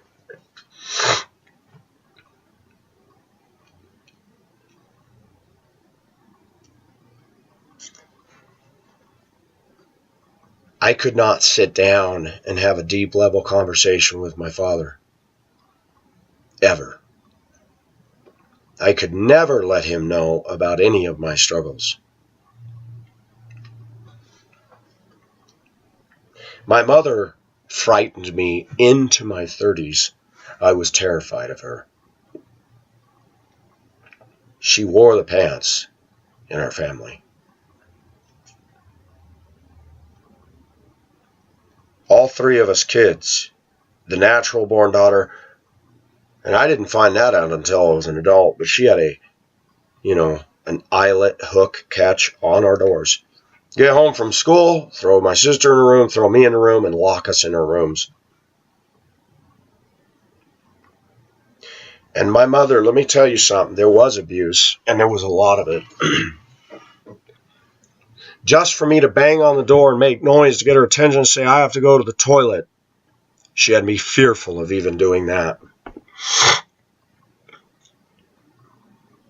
Because it was a bother to her that she had to come and unlock the door and let me out and stand there while I went to the toilet and then put me right back in the room, shove me in, and shut the door.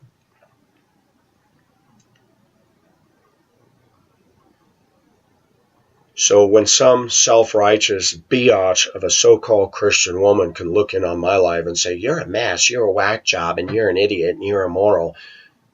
Gee, I didn't get love growing up, so what was the thing I went after? I didn't, and it's funny, my sister and my cousin both became alcoholics and got into drugs immediately in junior high. Both of them are Christians now. And both of them still struggle with the alcohol part. They've quit the drug usage.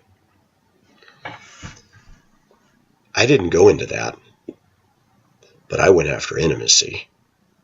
I love touch. It was funny growing up.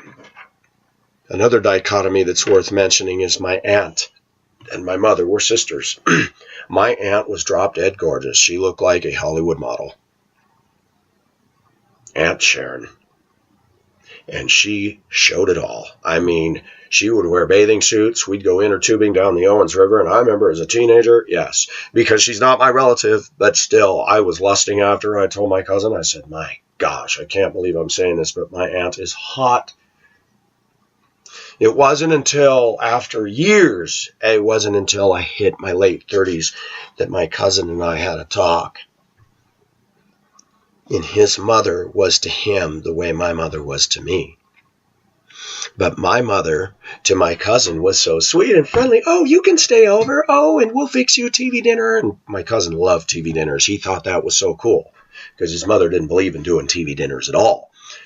My mother cooked most of the time, but we didn't mind a TV dinner once in a while. That was living to us. Beans and franks with a little apple dessert.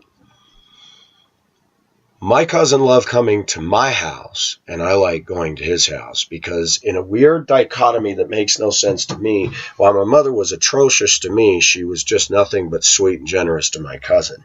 My aunt, though atrocious to her own son, was extremely affectionate and kind to me, not inappropriate.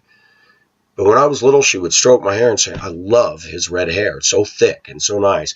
And she would massage me. She would touch me in appropriate ways. Thank God for that much. Because I probably would have done my life in. When I hit my teenage years, I wanted to commit suicide so bad. I couldn't make sense of my mother. When she got mad at something with my father, she would clam up and not talk for 2 weeks, slamming doors. My dad would try. It was pathetic watching my dad. Do you want me to fix you dinner? Could you please answer me? That woman hasn't changed a bit. She still embodies all of that. And it shocks me to this day, never once has an apology been issued from her to me, ever, for the Shiite that she put us through. The way she dealt with my very open, honest, umpteen-page letter was to write back and say I was mentally ill. But that's convenient. If I'm mentally ill, how in the heck did I get that way? And I responded with this: mentally ill people don't drive school buses for 5 years. Mentally ill people don't get on a city bus and walk a mile to work. If I was mentally ill, I could have used the system, sat on the system, and been a welfare bum. A lot of the people I knew in Duluth said they had a lot of girls I met said that they had some sort of emotional problem and they were on a welfare check. I'm like, there's nothing wrong with you. Get a freaking job. No, I'm not mentally ill at all. I'm simply different. And why? Oh, gosh. Should we unpack 48 years of my life to tell you why? Let's just start with genetics. The family that raised me, I wasn't of their genes, thank God. Most of them are crazy. We have 2 aunts, the one that I told you about, Sharon. She's bipolar. And because of the medication, she's suffering right now. She's lost her freaking mind and is in a full-time care facility. It's sad. I was blessed by God to pick her up in Spokane back in 2009. My last time I seen her. She was in her right mind. We had a talk. We even had a talk about my mother. She said, I can't believe the stuff you grew up with in that house. She knew that something was going on down there. And she even confronted my mother once. It was funny. They were the closest of friends, and yet my mother would turn on her own sister. Not my aunt, but my mother would turn on her. My mother worked at her shoe store, the Complete Foot in Mammoth. We're talking a town of 2,500 people. Then my mother, for whatever reason, decided to go work at another friend she had who opened up a competing shoe store in town. And when my mother told me that, I said, "Oh, what are you doing? This is a small community. That's yikes." My mother said, "Don't walk by the Complete Foot." Okay. Went home from school. 3 days of us not going by and saying, "Hi, Aunt Sharon." My aunt picked up on it. But then the community came back to her and said, "What's your sister doing working for so-and-so shoe store in the Alpha Center?" What? I was downstairs in my bedroom and I heard a knock at the front door. I went, opened the front door because we had a big 2-story house, big house. My mother was on the other end upstairs, so she didn't hear it. I said, "Oh, hi, Aunt Sharon." "Hi, Michael. Is your mother home?" I said, "Yeah, she's upstairs." "Okay, thank you. You might want to stay downstairs." Gotcha. I could tell by the look on her face the sun was about to come down. I went and got my sister. I said, "Come here." Sharon trucked upstairs. We stood at the end. If you upstairs, there was a railing and you could look down and see the foyer and the landing and the Ben Franklin wood stove and the mudroom and everything. That was all open. But if we stood just in the hallway, if you stare straight down, you couldn't see us, but we could hear everything that was going on upstairs. So we were eavesdropping. That was the first time I ever heard my aunt use profanity in my life. She yelled my mother's name and said, "What the F are you doing to those children of yours? You think I don't know that you went on and worked at the other shoe store and told them not to come here and see me?" She laid into her, and I heard my mother in her mousy voice, "I'm sorry." Oh, yeah, you got to hear her when she yells at me, Auntie. We heard her storm across the upstairs because it was all wood, plywood underneath carpet, and I said, "Get in our rooms." Heard the front door slam so hard as the aunt left. And my mother came down, and this is about the worst thing you can do to children, right? My mother comes down the stairs and comes into our rooms and says, "Did you see your aunt? She was so flippity-gibbet. I can't believe that." I didn't dare say what I wanted to say. "Yeah, I saw it. You had that coming, Mom. You're so far out of line, it's not even funny, and you're my mother. You're rude to us, you're awful to us, you're abusive to us, and then you play us against our own aunt who actually shows me some damn love. What is the matter with you?" I just said, "Yeah, I saw that." I was terrified. It got so bad that I came home one day and my mother laid into me about something. I don't even remember what. Mind you, I did not just chores. I shoveled all of the snow for them. I brought in the firewood. My mother was so lazy, she'd lay there in bed and make me light the fire for her. I didn't get up to a warm, cozy bedroom. My bedroom was 32 degrees. I had an old Coca-Cola thermometer, one of those big 3-foot-high ones with the long mercury tube in it. I'd get out of bed and see my breath. And my single-pane window, the snowbanks were up past, the windows were high in the house. We sat on a 2-foot-high foundation of cement, and then the window was high in the snow. I couldn't see out my window. That's how deep the snow was. My room was a frickin' igloo. But I never complained. But my mother insisted I'd start the fire. We had a drafty, huge stone fireplace, and I had the dangest time. I was the best Boy Scout. I could light a fire with one match, but not that thing. There was so much draft coming down that flue. The guy that came to clean it said that Santa Claus could fit down this thing. He said this is the most inefficient fireplace that they built in this house. The house was built in the late 60s, and it was built simply for show.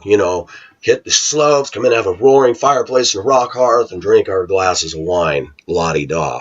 It was not a functional, energy-efficient home. Single pane, big plate glass windows over the second floor deck, cathedral ceiling, and any heat that we did manage to gather together went straight up. I lived in that house for 7 years. I love the house. I actually like the house. It was all wood, cedar paneled, cedar this, open rafters. Even in the bedrooms downstairs, it had the open rafters, tongue and grooved flooring. Actually, I said plywood. I was wrong. It was the tongue and grooved flooring with carpet over them. It was fun living in a 2-story house because my mother lived upstairs, slept on the built-in couch. I grew up watching her and my dad be anything but intimate. Trust me, my sister and I never came in on my parents making love. That never happened. You can't get any more real than Pacific. Many of you probably think, would you ever want to see your mother again? And the answer is no. If she became a Christian, if she truly felt honest remorse and contrition for what she did and actually apologized, I would be on the first flight down there to see her and hug her. But I don't want to be around them. And it's not that I hate, it's that I've been deeply scarred by them. They never brought out the best in me. Never. My mother managed us through blatant dysfunction and insecurity. And by the grace of God, that me, as effed up as I was growing up in that environment, I'm driving a frickin' school bus, and kids know that I'm safe. And I'm watching an adult world in front of my eyes crumble into complete hostile, hateful, lawless, yucky behavior in this country. And those same damn women that cut me off will go home and think that they're superior parents and think they're good people, just like my mother, and think they've done nothing wrong. I look out my windshield and I go, you've got to be kidding me. I look like a damn kid, and I look at adults that look like adults, and they are acting bad. I'm not afraid to take on verbally and comment and pontificate on bad behavior by cops and teachers and presidents and leaders and parents, because I, in some ways, am almost anti-family. Don't read that wrong, Christian women. But my definition of family, what I grew up with, is really messed up.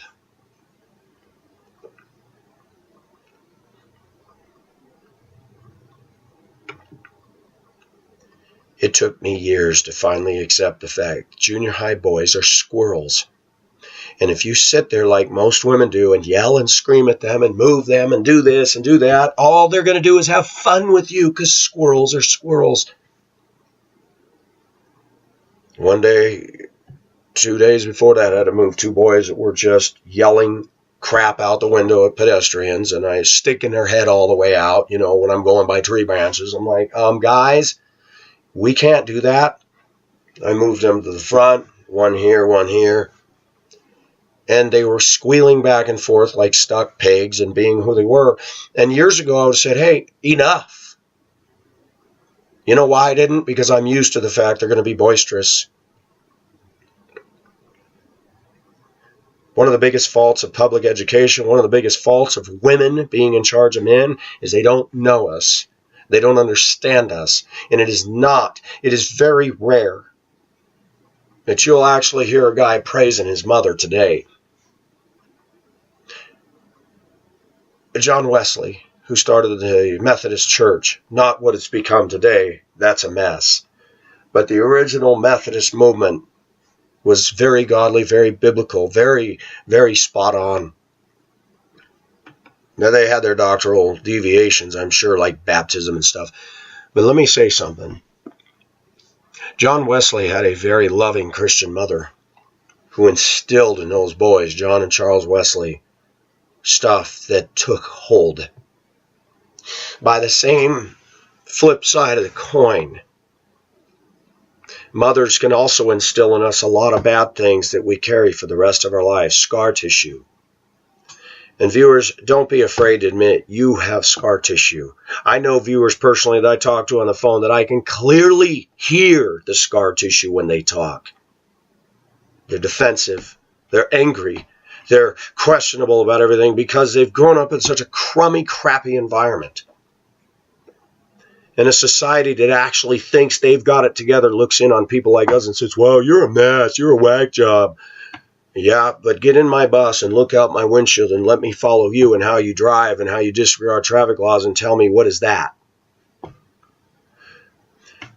I may be a mess, but I follow the speed limit, I show respect, and I signal to the guy behind me because I think that he has the decency of knowing what the hell I'm going to do instead of just hitting the brakes and turning and being a jerk. So am I retarded? That when I do screw up, when I falsely accused a kid for slashing one of my seats open in Duluth and found out it was another student, I went up to him in front of the whole bus and said, I want to apologize. I thought you did it and I blamed you and I'm sorry for that. Do you know what that kid said to me? It's okay, mister. Thanks for apologizing. My mother didn't rule things that way. Most parents, most immature white women parent kids like this. I'm the authority. You do what I say or else. Mom, you made a mistake. Don't you tell me. They're afraid to let their kids see a vulnerability. I learned something. Showing vulnerability tells those kids you're real and tells them that you really care enough about them to humble yourself in front of them too. It tells those kids that you're not so above them that you're going to treat them like anything they do is trivial. I don't talk to little kids the way most white women talk to little kids. Most white women are either shouting at kids or talking to them in baby talk and immature, condescending, child-directed speech. I don't like that. How many of you seen a kid pour out his little tiny heart, even though it makes no difference to you, to some mother? Oh, well, that's nice, honey. And you can tell by the voice, yeah, she doesn't mean it at all.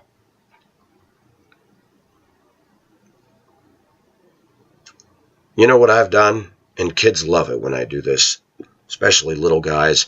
They're getting on the bus and they'll say something to me and I'll lower myself right down to their eye level and I'll go, that is really cool.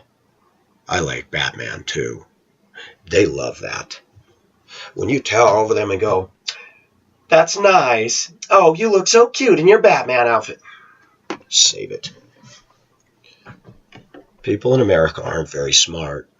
Most of them happen to be parents, and they don't teach their kids something because they're not learning that the kids are actually smarter than them. I grew up seeing the double side of my mother. I grew up seeing her when she's yelling and screaming and railing us kids, and the phone rings, hello? Wow, you went from this to that? What part of bipolar do you not understand? Or schizo? Let's put on the act when the phone rings. Women are good at that. The problem is today's American women think they're smarter than me.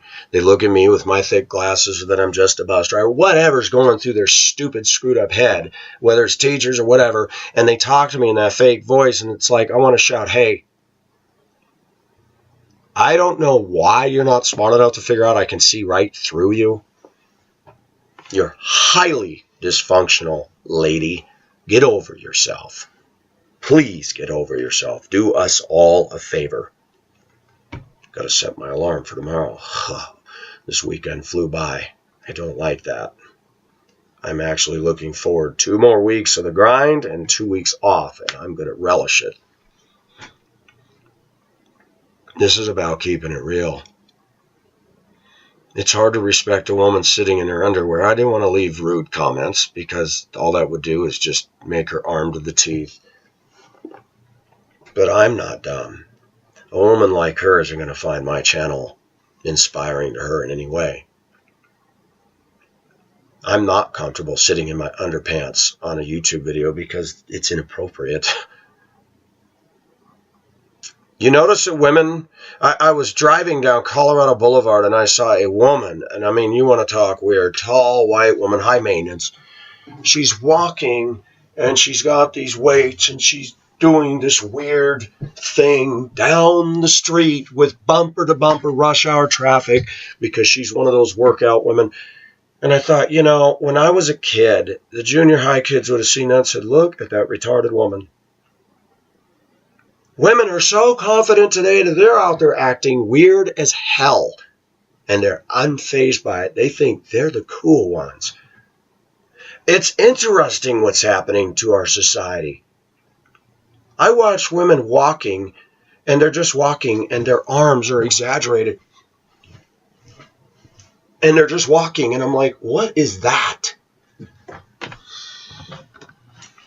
I want to shout and say, that doesn't do any good, lady. That doesn't do any good. You look like a freak. Aren't you embarrassed? Feminism has done such a terrific job of brainwashing these women that they're comfortable being freaks.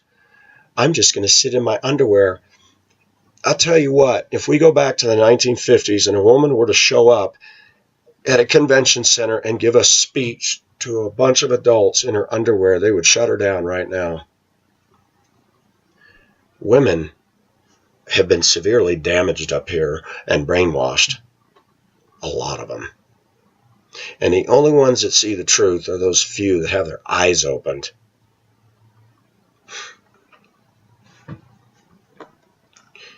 And I'm put down by women like that. I'm laughed at. They won't date me. And they're walking around going, you know, and I'm just going, how come I can see this stuff clearly?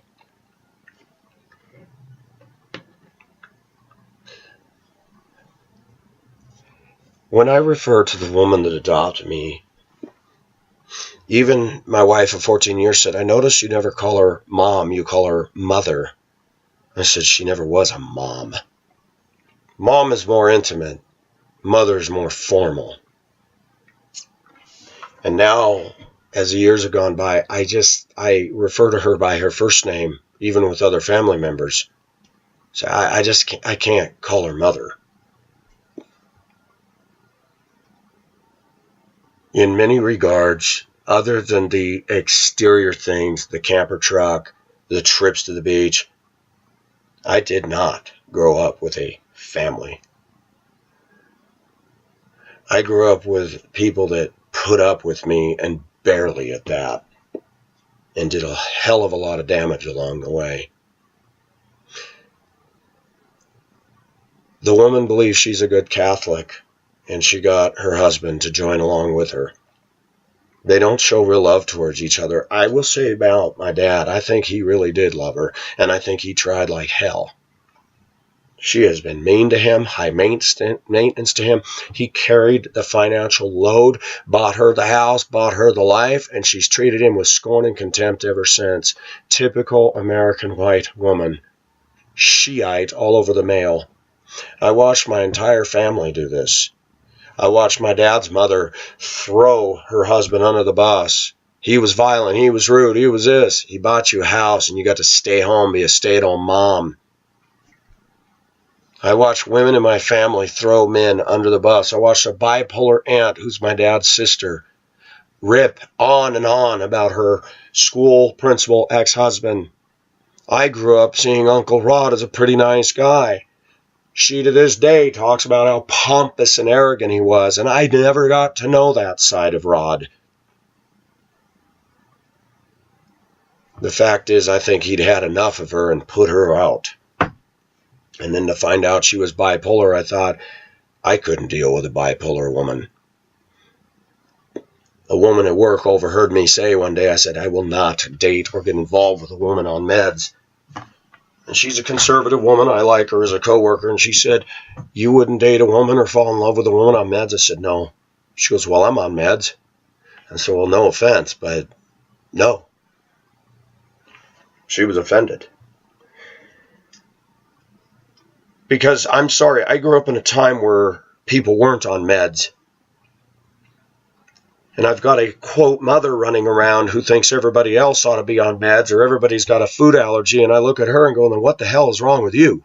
If you don't have a food allergy and you're not bipolar, then what is your problem? Because you're a mess.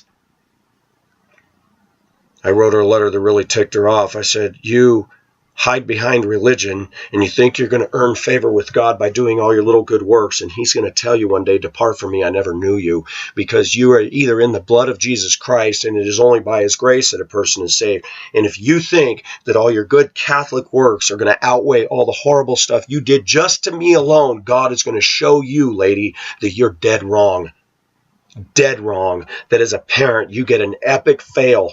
That God understands that you get frustrated and get mad, but the stuff you did went way above and beyond that. Came into my room twice and smashed every doggone thing I had, including my seashell collection that your own father gave me. You were nuts, woman. Nuts to the core.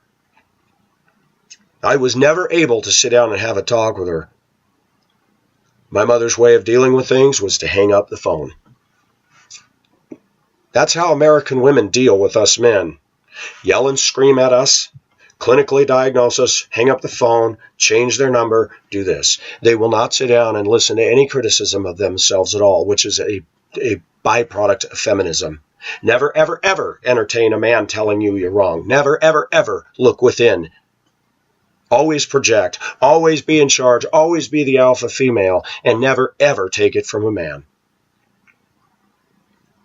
The feminist movement, and I'm going to say it, is satanically inspired. It is not fruit of the Spirit. It is not led by the Holy Ghost. And neither is this MGTOW movement, where they're hating on women, but then have no problem using them as playboy lust. Does Pacific lust after women? Yes, I do. But do I on my channel say men should never get married and tell women they don't need them, but then go and masturbate over a picture of them? Am I calling a spade a spade?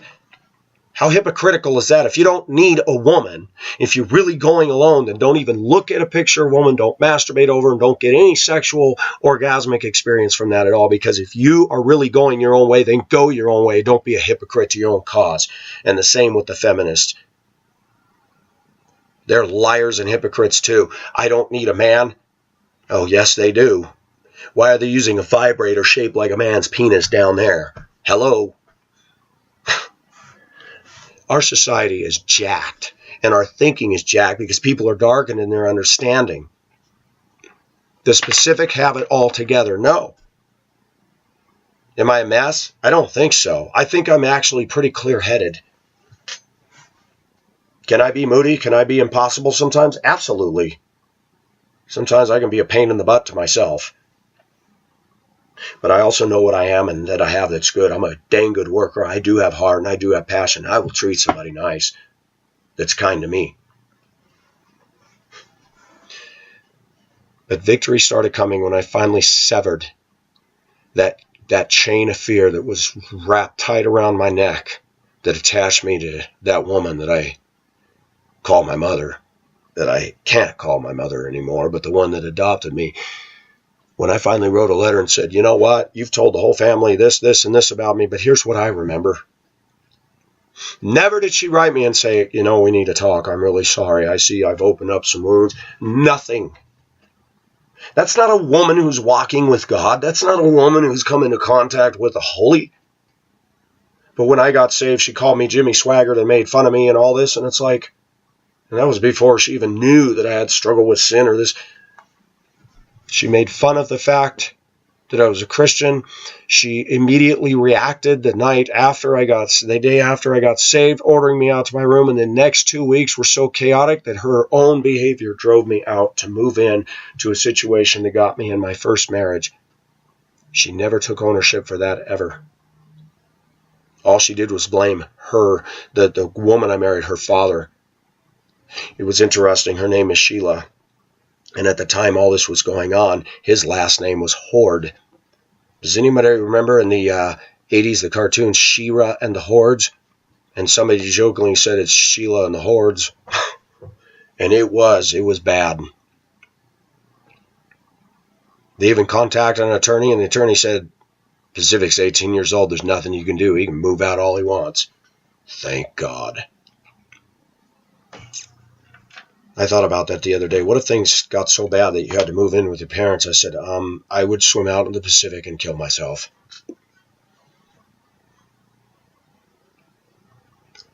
I don't want to live with them. every so often, and it's not often actually, it's not, I said every so often, once in a blue moon, there will be a woman wearing a scent on her that's the same perfume or scent that my mother used to wear, and the minute I smell that, I bristle. That smell reminds me of a bad time in my life.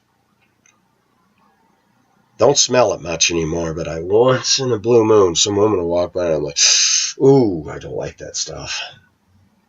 It wasn't that the smell was bad, but the smell is so closely associated with the memory. I did have problems as a kid, but I was just a kid.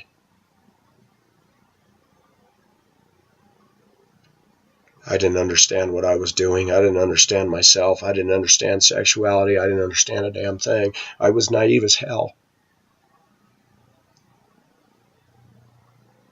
I didn't have somebody to ground me and teach me and mentor me and love me. We looked like the classic American family. Get in the camper truck, go to Yellowstone, Yosemite, go here, go there. But even those were fraught with problems.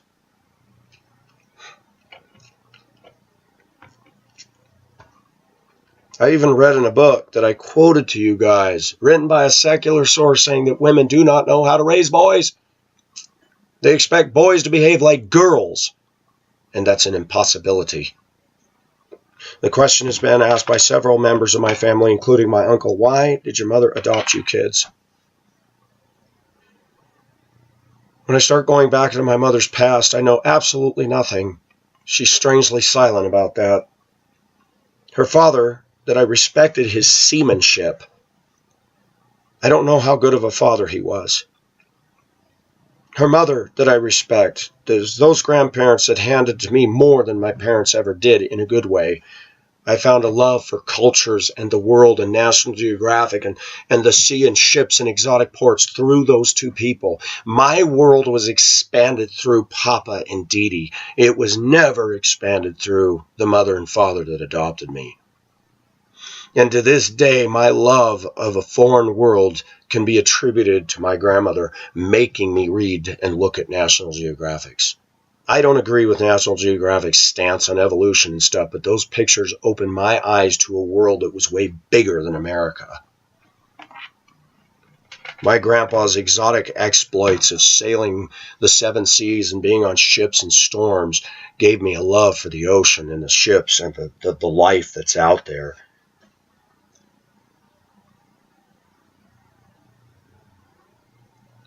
And as much as my grandpa was very austere and didn't really have a lot of patience for me, he did take the time in his truck to take me places and explain things to me. Yes, Michael Mass, that's a freighter from India. My grandmother took me simple stuff.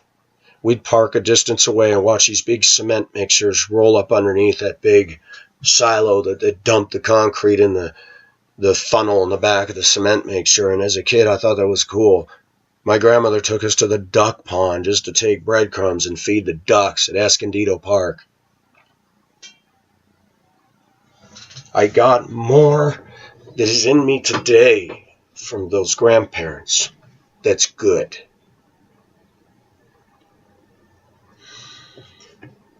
If anybody would have a God-given right, yes, I said that, to be anti-family, right here. And I look at a lot of white families in America and I see the same stuff. Yeah, the kids aren't getting abused, but I see white parents that are stuck up, immature little babies that like their little baby toys and their SUVs and their flat screen, gigantic televisions, and they give their kids video games and toys and iPods, iPads, and tablets. And these kids aren't learning values, aren't showing respect, aren't learning to accept diversity in the right way. I'm not talking about white women saying celebrate diversity and not shaving their underarms and being nice to a black woman. That's not diversity, that's scuzzy.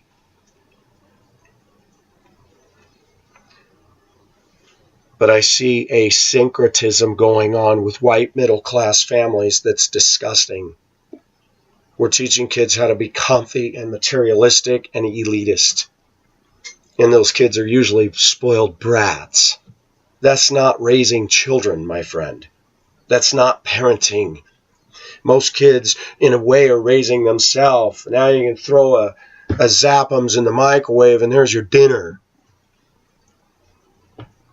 Most Americans know how to cook now. Just throw a box of crap in a box, put it in the microwave, and there you go. Pull the lid and eat. Pacific still fixes a meal every day.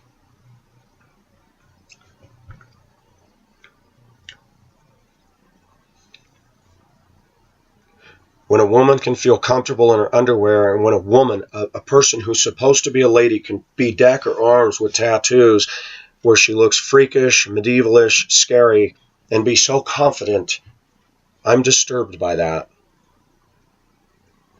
When we have a lot of white women that don't cover themselves in tattoos, that think they're good moms and think they're more mature because they're older and they act horribly,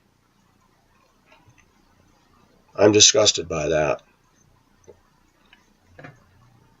Even Nashonda recognized that Pacific very much likes women. But I comment on the dysfunction of them in our Western culture. But women that know me, women that are kind to me, women that respect me and my views know by my response to their comments that I appreciate them.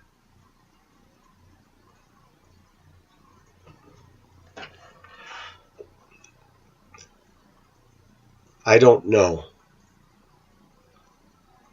where my life will end up. I don't know the future for me. I watched some footage of the Oceano sinking in the 90s, and then I watched one of the first dives made on her. And they have that music by Enigma, Sadness, which is very fitting for the shipwreck. And the divers going through the rooms and the promenade deck, and I was like, that's wild, man. And I do think of my life as a ship sailing the ocean. And we all want a happily ever after story. I know my viewers would love it if I ended on some island with some brown-skinned woman and happily ever after. Can I tell you something? I doubt that'll ever happen.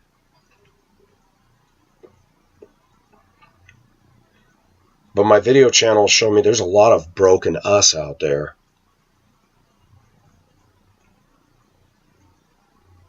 While the church bangs and pounds on one woman for life marriage, start looking at a lot of these Christian marriages and look at all the bickering and fighting and fussing and hullabaloo goes on, and look at how the women are materialistic and the guys are checked out of the marriage, and yet they go to church and make it look good every Sunday.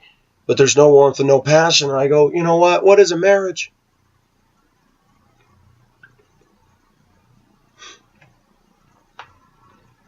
And we got a generation of young snotty-nosed girls today. They're picky and making fun of and putting us guys down. And I go, wow, you know what?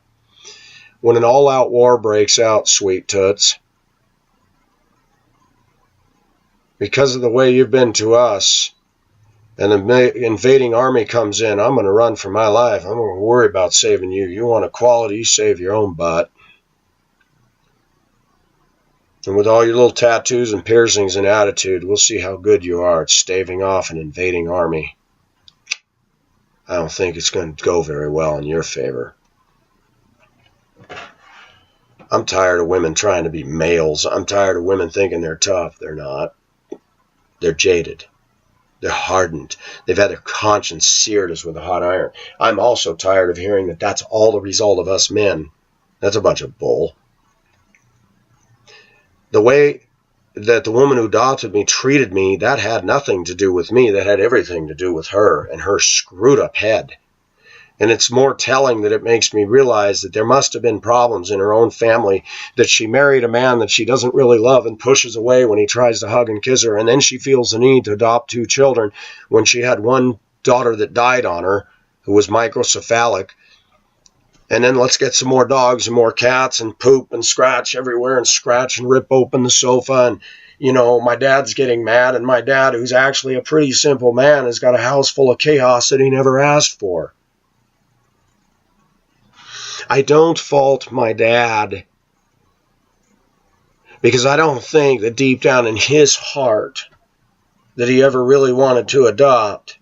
I think he was a man's man, or a woman's man, in that he wanted to please the woman that he loved and said, okay.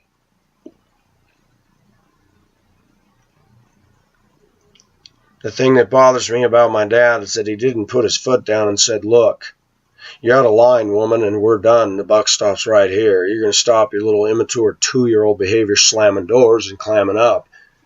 And then pulling a big old fiasco on a trip we're supposed to go on in spring break. We get all the way to Carson City, Nevada, and then we're forced to turn around the next day, bring her all the way back home, and she throws a rage and a fit and goes crazy. The next day, my dad and my sister and I are off to Arizona. We come back, and my mother had done all that so that she could buy a new car without getting noticed. How childish, how selfish, how utterly immature is that? But we're all about Christmas trees and nice little cookies and nice little wrapped gifts and making little, the cousins come up and the grandparents come up and everybody's saying how generous and how wonderful my mother is. And I had to say, you know what, but she's not like that when you're gone. Oh, Michael, I find that hard to believe. Your mother's such a giving woman. Bull crap. When your camper trucks leave our driveway, I'm scared. Because I know that when you guys are here, she's going to be on her best behavior. When you guys are gone, the cell door comes. Party's over. The relatives aren't around to see the real She-Ra. Xena warrior.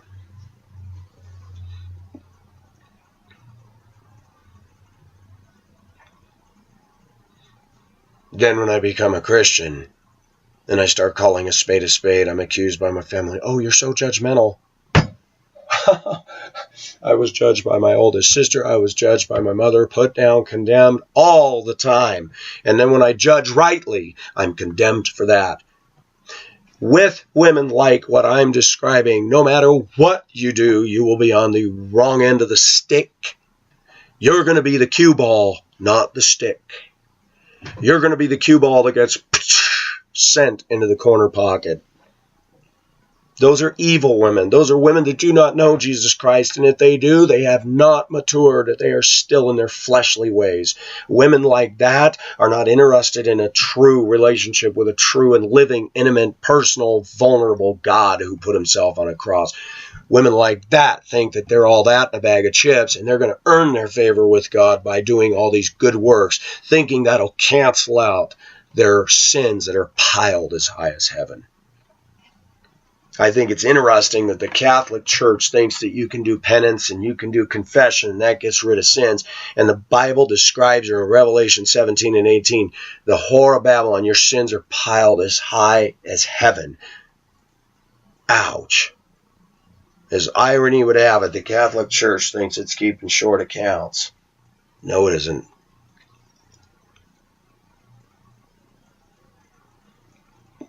My mother couldn't understand the dynamic between my cousin, my sister, and I, and they knew that those two respected me, and it bothered her. They were coming to me for biblical advice, not her.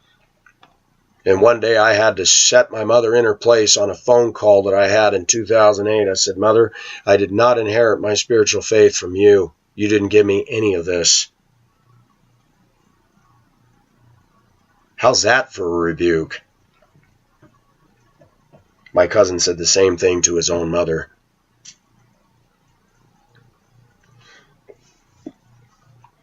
My cousin said, Michael has given me more than you've ever given me. I said, you said that to your mom? He said, my mother was shocked. Michael? The three kids that were told we'd never amount to anything and were abused and put down and made fun of. Not just in our families, but growing up in school and in the public life. The same people that are put down by gypsy mentalities and people, God blessed us with salvation. God has blessed us and holds us in his hands. Not many of you are wise, not many of you are noble birth, but God chose the foolish things of this world to confound the wise. I know I'm a foolish thing, and I know God chose me because he's holding me up in front of the world going, nanny, nanny, boo-boo. You think you all got it together? Well, this guy's going to tell you you don't, and it's going to really chap your butt because you're going to look at him and go, who's this guy? He's my child, and he has something in him called truth, and he has the righteousness of Jesus Christ on him. I'm not even going to listen to you all. Don't tell me about your college and your degrees and your position and status and your kids that go to summa cum laude. I don't want to hear it. You're all going to hell. This channel is for encouraging those of us that have felt cowardly, afraid, rejection, and are scared to death to stand up in front of a menacing world that puts us down. Don't be afraid of them. Remember what my viewers have said. Empty vessels make the loudest noise. The world makes a lot of noise. The media makes a lot of noise. Barbara Walters, the people on The View, ha, ha, ha, ha, ha. The laughter of fools is a crackling of thorns under a pot. I've actually heard women in our break room that have smoked so much when they laugh, they sound like a cackling witch. And I go, boy, does that verse come to my mind.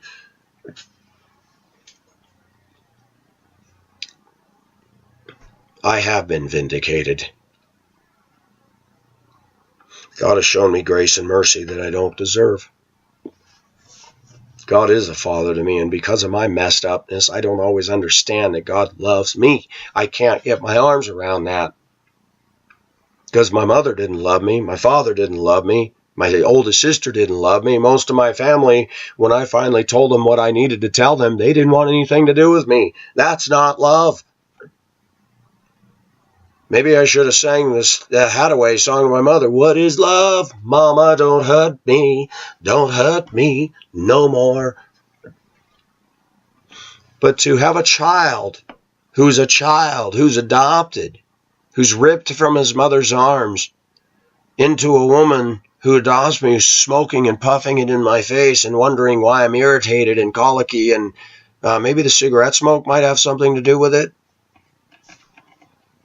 And then to turn around and blame me for all my behavior, that was all my fault. Mom, you locked me in my room. You went on a rampage. You smashed things. You busted things. You were cold. You were unloving. Have you ever tried to massage yourself? I was in the bathtub yesterday, and I was trying to massage my head because I was sore from all the work. I didn't have a headache. It's not the same as when somebody else does it. When somebody else does it, a woman, I melt. Ooh, that feels so good. But when I do it, it's just me touching. I don't feel that tingly, I'm not talking lusty, sensual. Do you remember in school when your female teacher came up and you bent over your desk and she gently put her hand on your back and said, how you doing over here? Didn't that feel good? And she cared, and she gave you that nice warm touch. Now we got women today that don't want to be touched, don't want to be cuddly, and I'm like, gosh. Or the ones that do want to be cuddly are more cuddle than you want. 350-pound she-bears. No thanks. I just don't equate the word cuddle with somebody that big. No. Pacific grew up in a very effed up family, and it's still effed up. Nothing's changed. Most of the relatives that had an impact on my life, they're gone. One's still around, and he has his problems, but I still respect him, and that's my uncle. But Pacific is, in spite of all I've been through, I'm actually doing pretty well.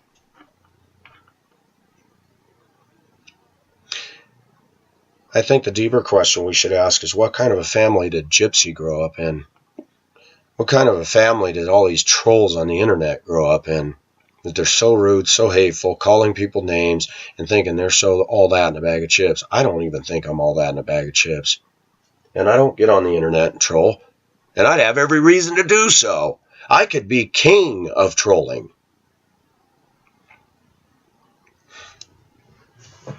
And yes, there are times when some of you through Google have seen some of the comments I've left on people's site that have been rude to me, and I make no bones about that. I'm tired of it, and sometimes they need a kick in the arse. I'm sure some of you thought, wow, Pacific really left a scathing comment on that one. Well, you know why? I left it on their discussion page because the stuff they're leaving me is ridiculous.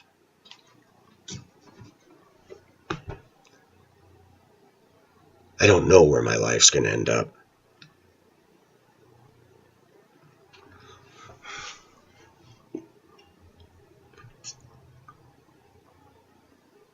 I am a romantic. I romance the sea. I romance a woman. I romance certain things. I don't think most of Western culture knows what romance is anymore. Most people think of romance as getting in the sheets.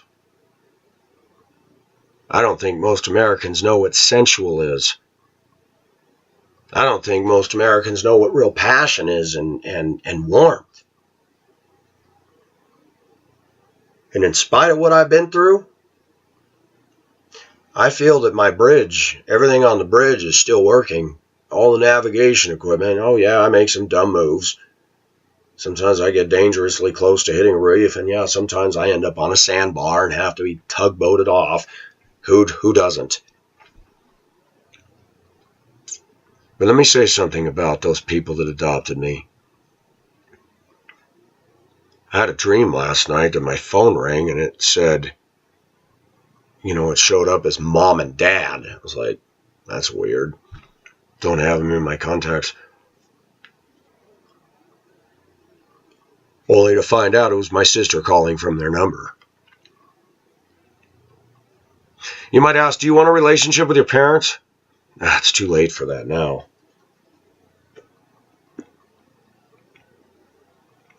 But let me say something. I don't want to be cult-like a lot of churches that make families little shrines and, fathers, you really need to be vested in the life of your children and be a godly influence. That's too contrived. A lot of American Christianity is missing the mark, even in the way they parent their children. We run to shopping malls, we run to car dealerships, and we go ape crap over all this junk we don't need. We're not modeling to our kids contentment. We're not teaching them, hey, there's a good used pickup that I don't have to pay that loss of sticker price driving off the lot. No, we're not teaching our kids a darn thing. And when you go to the church that I go to on Sunday morning, I'm not seeing it translating into transformed lives. I'm seeing them as worldly, religious Christian people that are doing things no different than anybody else going up and down Wadsworth Boulevard, where the church sits.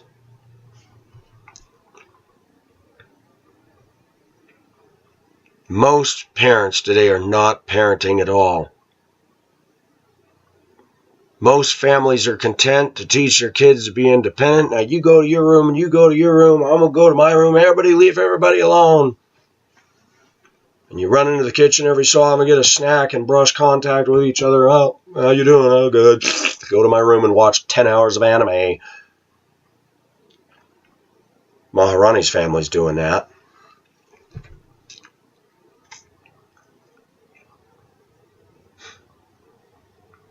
You got a young woman who doesn't even know me calling me a loser, and she's burying herself in her room and gaining weight. Her sister's drowning in hour after hour of anime. Her brother's drowning himself in anime and online video gaming. And I'm going, this is called family? Then Maharani was drowning on YouTube looking for something, looking for a connection, found it with me, and has grabbed on like a koala bear on a eucalyptus tree with that. Why? Because aren't we all doing that? Where is the love? Where is the familial, the phileo love? Where is the agape love? We know plenty of eros. We're surrounded by eros. We're drowning in eros. Don't ask me to explain. You that are smart and watch me, you know what those mean. It's the three loves. There's actually a fourth, and I can't remember the name of it, but it's more like a familial love.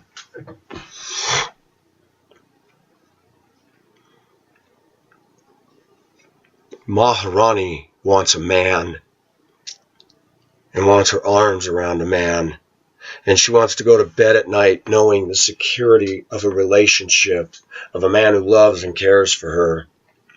Now we have an entire young generation that doesn't want a man or a woman. They just want themselves and their video games. And we've fallen in love and married technology, and that's going to be your new everything. Wow. I'm sorry, but I'm just going to say it. People that get all caught up in Facebook and tablets and texting and all just obsessed about this, that's dysfunctional as hell. What is Facebook but a forum to show off yourself? To make a temple for yourself and all your photos and all your stupid little interests, and who cares? You don't care to get to know other people and actually get into their lives. Why should I get into yours?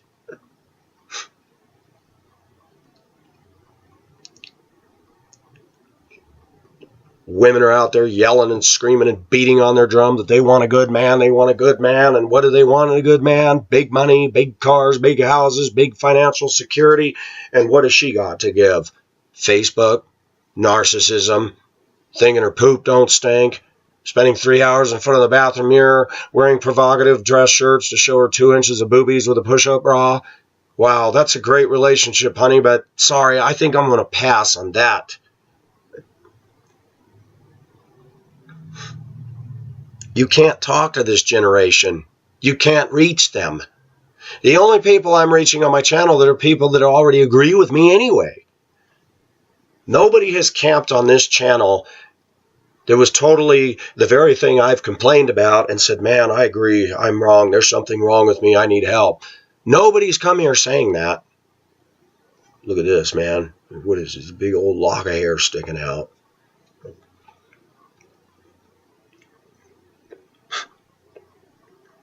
And ultimately, all we reach on any of our channels is people of like minds. It's easy to get caught up in looking at somebody's views. Community channel has a lot of views. Miss Underwear has a lot of views. And why is that? Well, because they're showing some skin. That's why. Not everybody's listening to the content of what they're talking about. They're just going, soft porn. Yep, that is what it is. I look at the number of trolls that, that fly in on my channel and drop their little comments, and I know that YouTube is loaded with trolls. The internet is a haven for them, a habitation of demonically, harassed people that just are bitter and angry and got bullied as kids, and they're coming on here to get revenge on everybody, chicken style.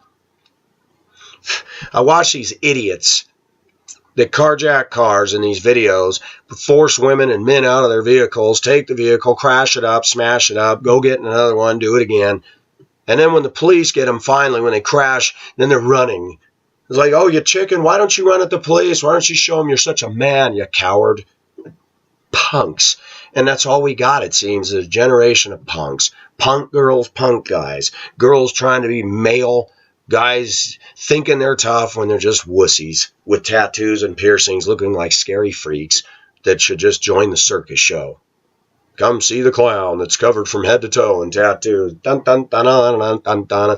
And when a guy like me says something like that, these young little pipsqueaks go, boy, you're really judgmental and hating. No, you're hating and you're judgmental, and you judged us as archaic and old and fuddy-duddy and thick glasses, and you're not my type. Excuse me, no, you're the haters, you're the judgers, and I'm judging rightly, and I'm condemning the stupid little childish, immature, beastly things you're doing that the Bible itself long ago said, thou shalt not put a tattoo on you. Do not be like the pagans. Why would a woman spend $70 on a tattoo that big? Because they're dumb?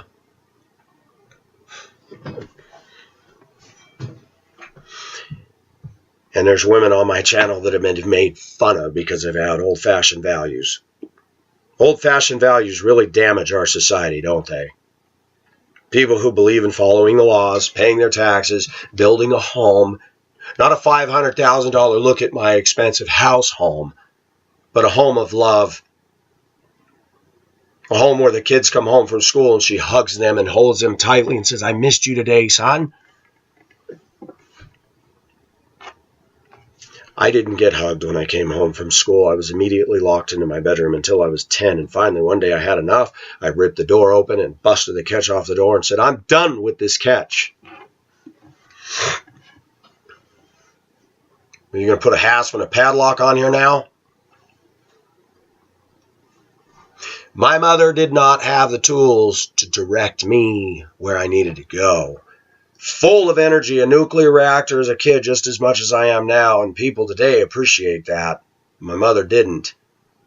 But even my sister said to my dad, you're lucky you had Pacific to shovel all that snow all those years. And he laughed nervously and said, yeah, I know. He didn't want to admit that. My dad couldn't shovel it. Overweight, badly out of shape, his health debatable. Smoking.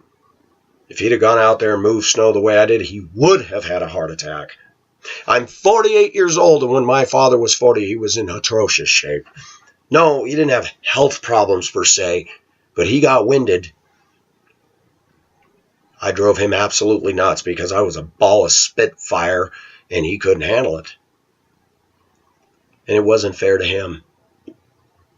I look back and I think, I don't think it was it God's will that I was adopted by this family? I don't know the answer to that. Was it God's will that my original mother gave me up? I don't think so.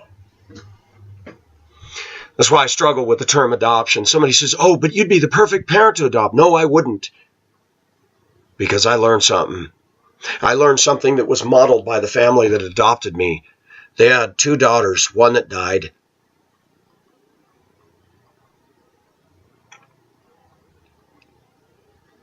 And one that's still alive, who's the age of my ex-wife that I was married to for 14 years.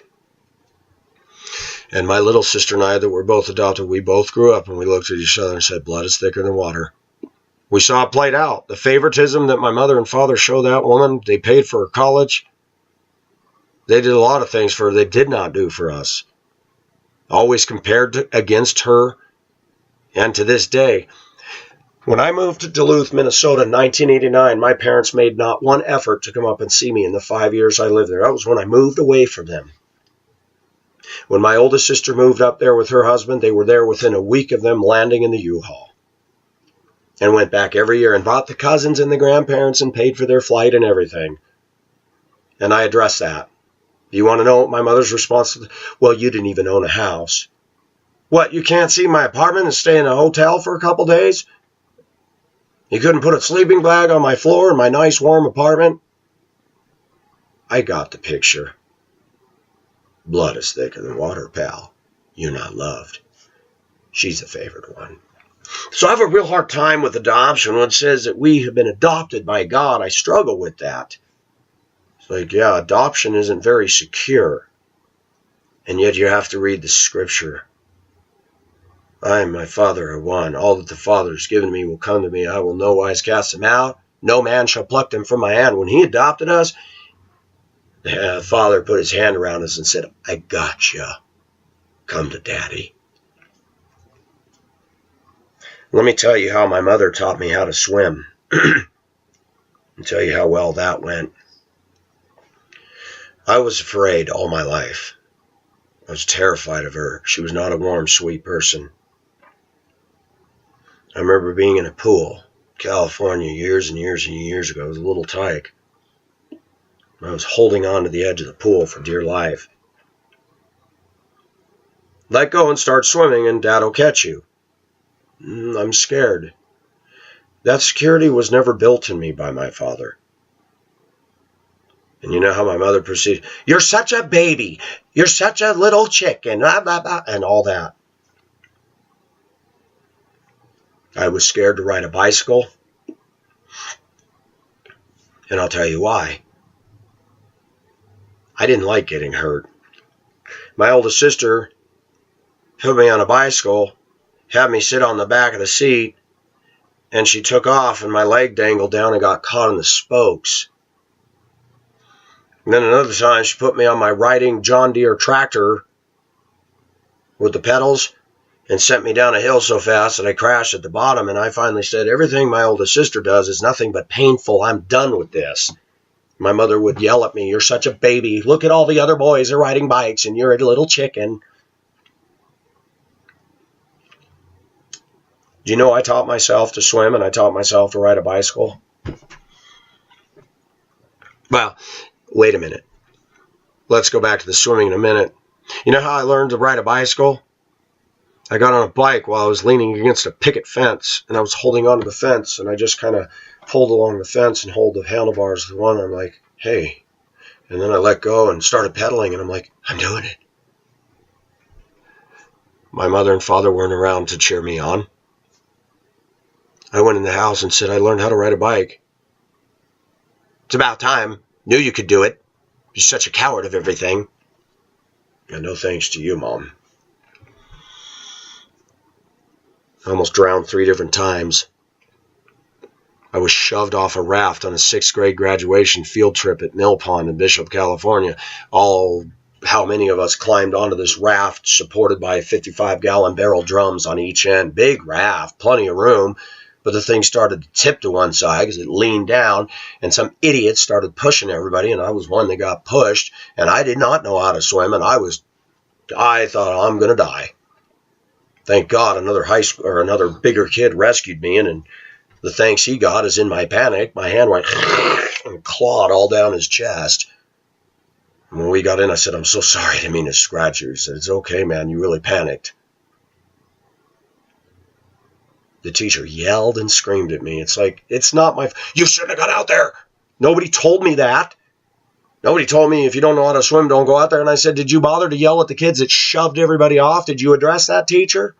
See, I grew up watching parents and adults do things that just were not right. That teacher should have said, who was pushing?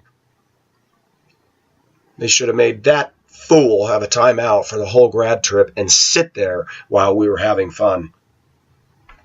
And the teacher should have said, since you don't know how to swim, you should have gotten on a life jacket before you got on it. But no, yelling and screaming at me. I'm in 6th grade. I was naive as hell. These are the kind of teachers I grew up with. And once in a while, one came along who was not like that, who believed in me, and I shined like the sun under them. My mother never learned that freaking principle. She never understood why I wandered around the neighborhood and the Asian woman, Peggy, who lived next door, the Chinese woman who had me help her put the putty in her stained glass animal windows that she made. Now, Peggy had her problems. She was a hot-looking Chinese woman. Even as a kid, it's like, dang, she's showing a lot of skin here. She taught me how to use a chainsaw, not my dad. My dad said, that's dangerous, you can cut your leg. She had an electric one. My dad found out I was next door doing that, and he was furious. She had me use her wood splitter and taught me how to use it. You know, that hydraulic thing that pushes the log and goes... She even offered to teach me how to drive. That Asian woman next door did more parenting things with me than my family did.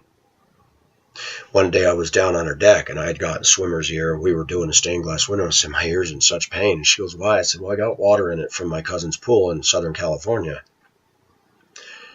She said, take some rubbing alcohol, dip it on a Q-tip, and swab it around a little bit in there. Don't poke your eardrum. That'll help dry it up. I went home and did that, and within a day, the problem was gone. And it had been hurting for days. My mother was upstairs in the house, and the window was open, and she heard me have that conversation. I came home, and she goes, what are you complaining to your neighbor about your swimmer's ear? I said, it hurts, Mom. I came to her, and it was, don't be such a baby.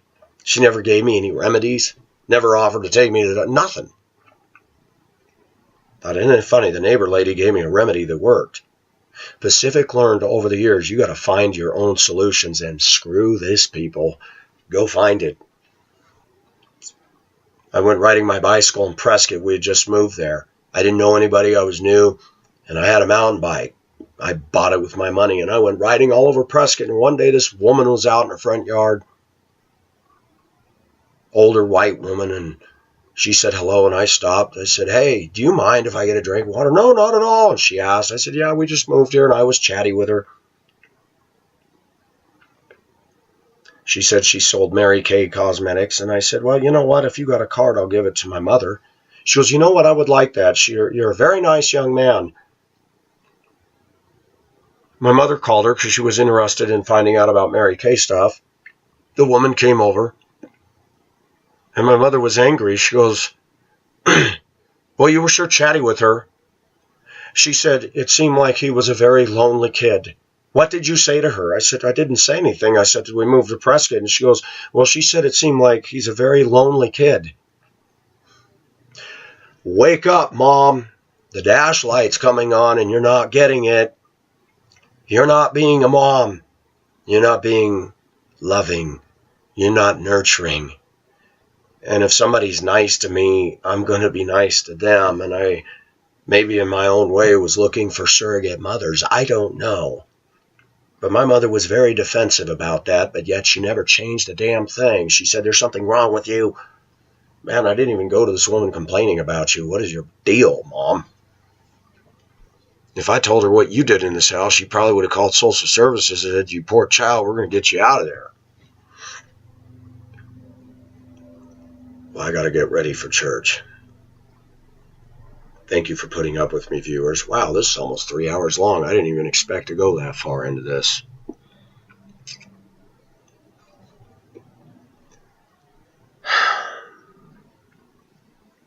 The world is upside down. When a woman's got tattoos all down her and is into yoga and all this weird Eastern stuff and is confident to sit in her underwear on YouTube, boy, times have changed, haven't they? And I get laughed at for being brutally honest about my failures. Oh, you're a retard. You were married 3 times. You're a retard. Ah, retarded.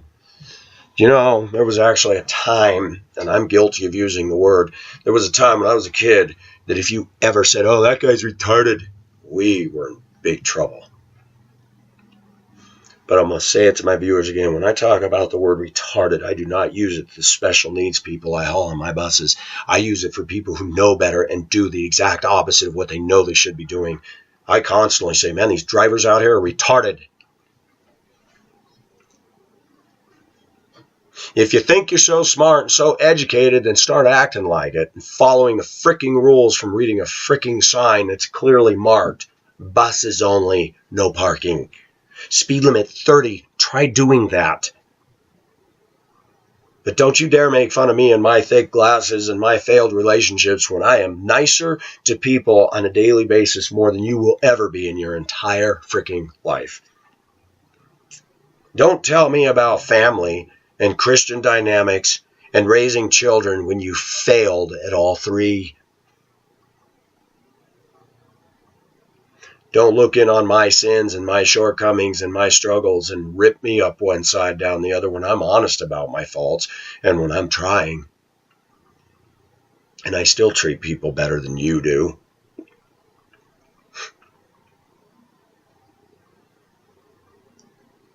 Viewers, there's a lot of things that enter into our life that make us who we are. So many things.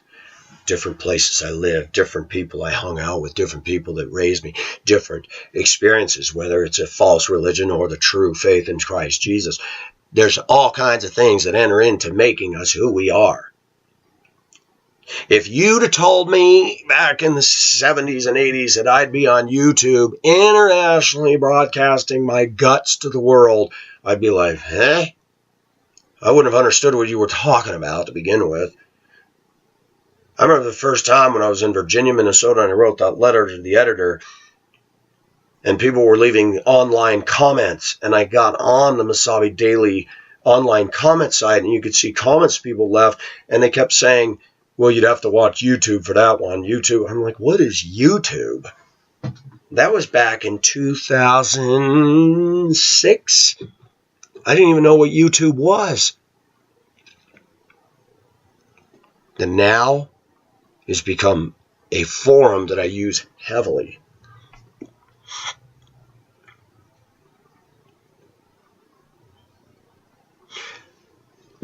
I get annoyed when I see flaky bimbo women in underwear getting way more views than I do. But then you listen to what they're talking about, and can I say it? This is not just my opinion. They're not talking about anything that really matters. People like flake and flim-flam. But most of it's motivated by, ooh, she's kind of hot. At least I know that when the people get on my and I see a solid 300, 400, 500 views, I know that these are people that want to hear what I have to say. So I'm richer than they are because I've got 500 quality viewers contrasted to 8,900 that you don't know what their motive is for watching her. Certainly not going to be transformed by her contribution to video land. Not changed in a eternal way or a thought-provoking cerebral way.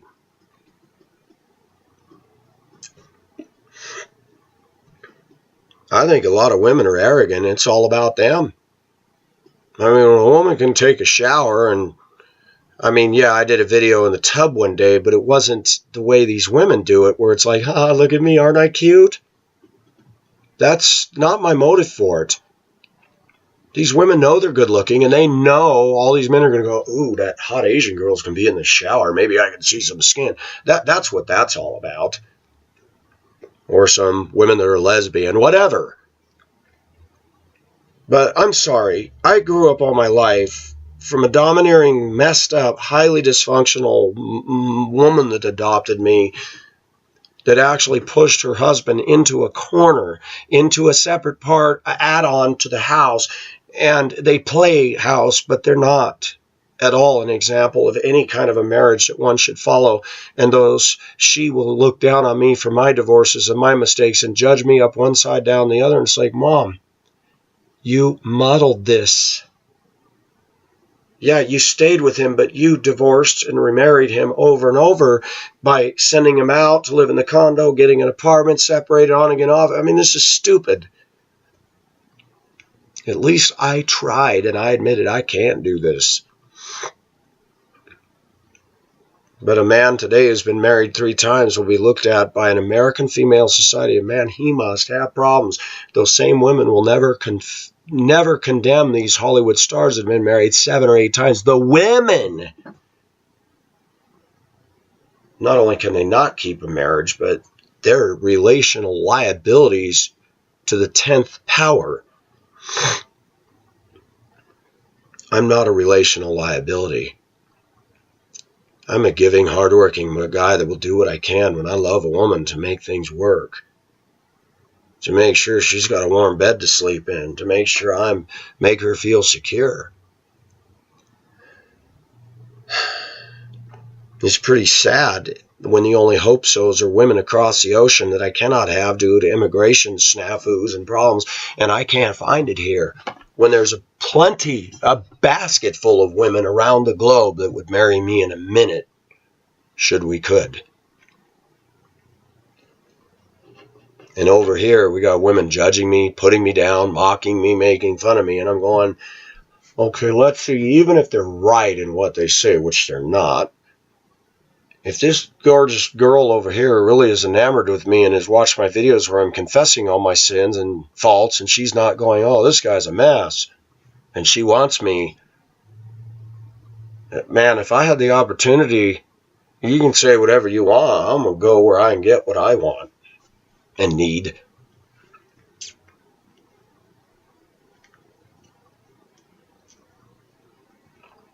I'm sorry, sitting in your underwear with tattoos all over yourself is not impressive. It's very immature. It's very, very wrong-headed confidence. It's a confidence that comes from the devil. Why don't you take off all your clothes and masturbate yourself on the screen too? Why don't you just do that? If you want to be real, why don't you show yourself naked taking a dump on the toilet bowl? Or shaving your armpit? Let's see you do that, lady. Or plucking your eyebrow. How far do we go with this confidence? Seriously. But I bet you that woman hasn't admitted all her struggles and sins and faults and flaws and mistakes, and she's talking about being real. And I'm like, you don't know what it is, honey, because I guarantee you're not going to feel comfy on my channel.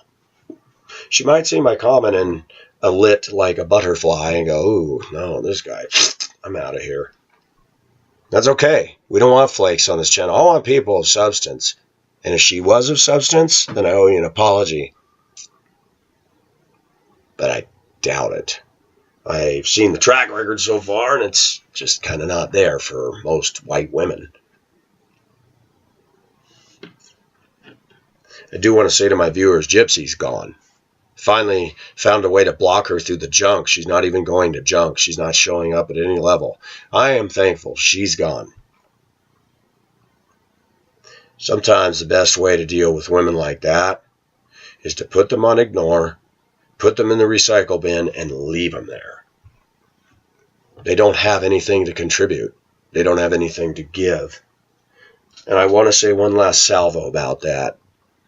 My post said I was seeking a ebony woman, and that I want 1 or 2 emails, and then we must exchange phone numbers. She didn't even follow the first 2 things right in my post, but I still entertained her anyway. And I said, look, you're going to have to call me so I know you're real. I don't want your phone number per se, but you're going to have to call me. Capital letters. I said, did you read my post, you bloody fool? Because you women will do that to us. I said I don't want a guy over 40. A very rude, childish, immature, if she really is a Christian, one that's not mature in the faith. She may know a lot up here, which a lot of that is prevalent in America, but her actual carrying out of it is atrocious.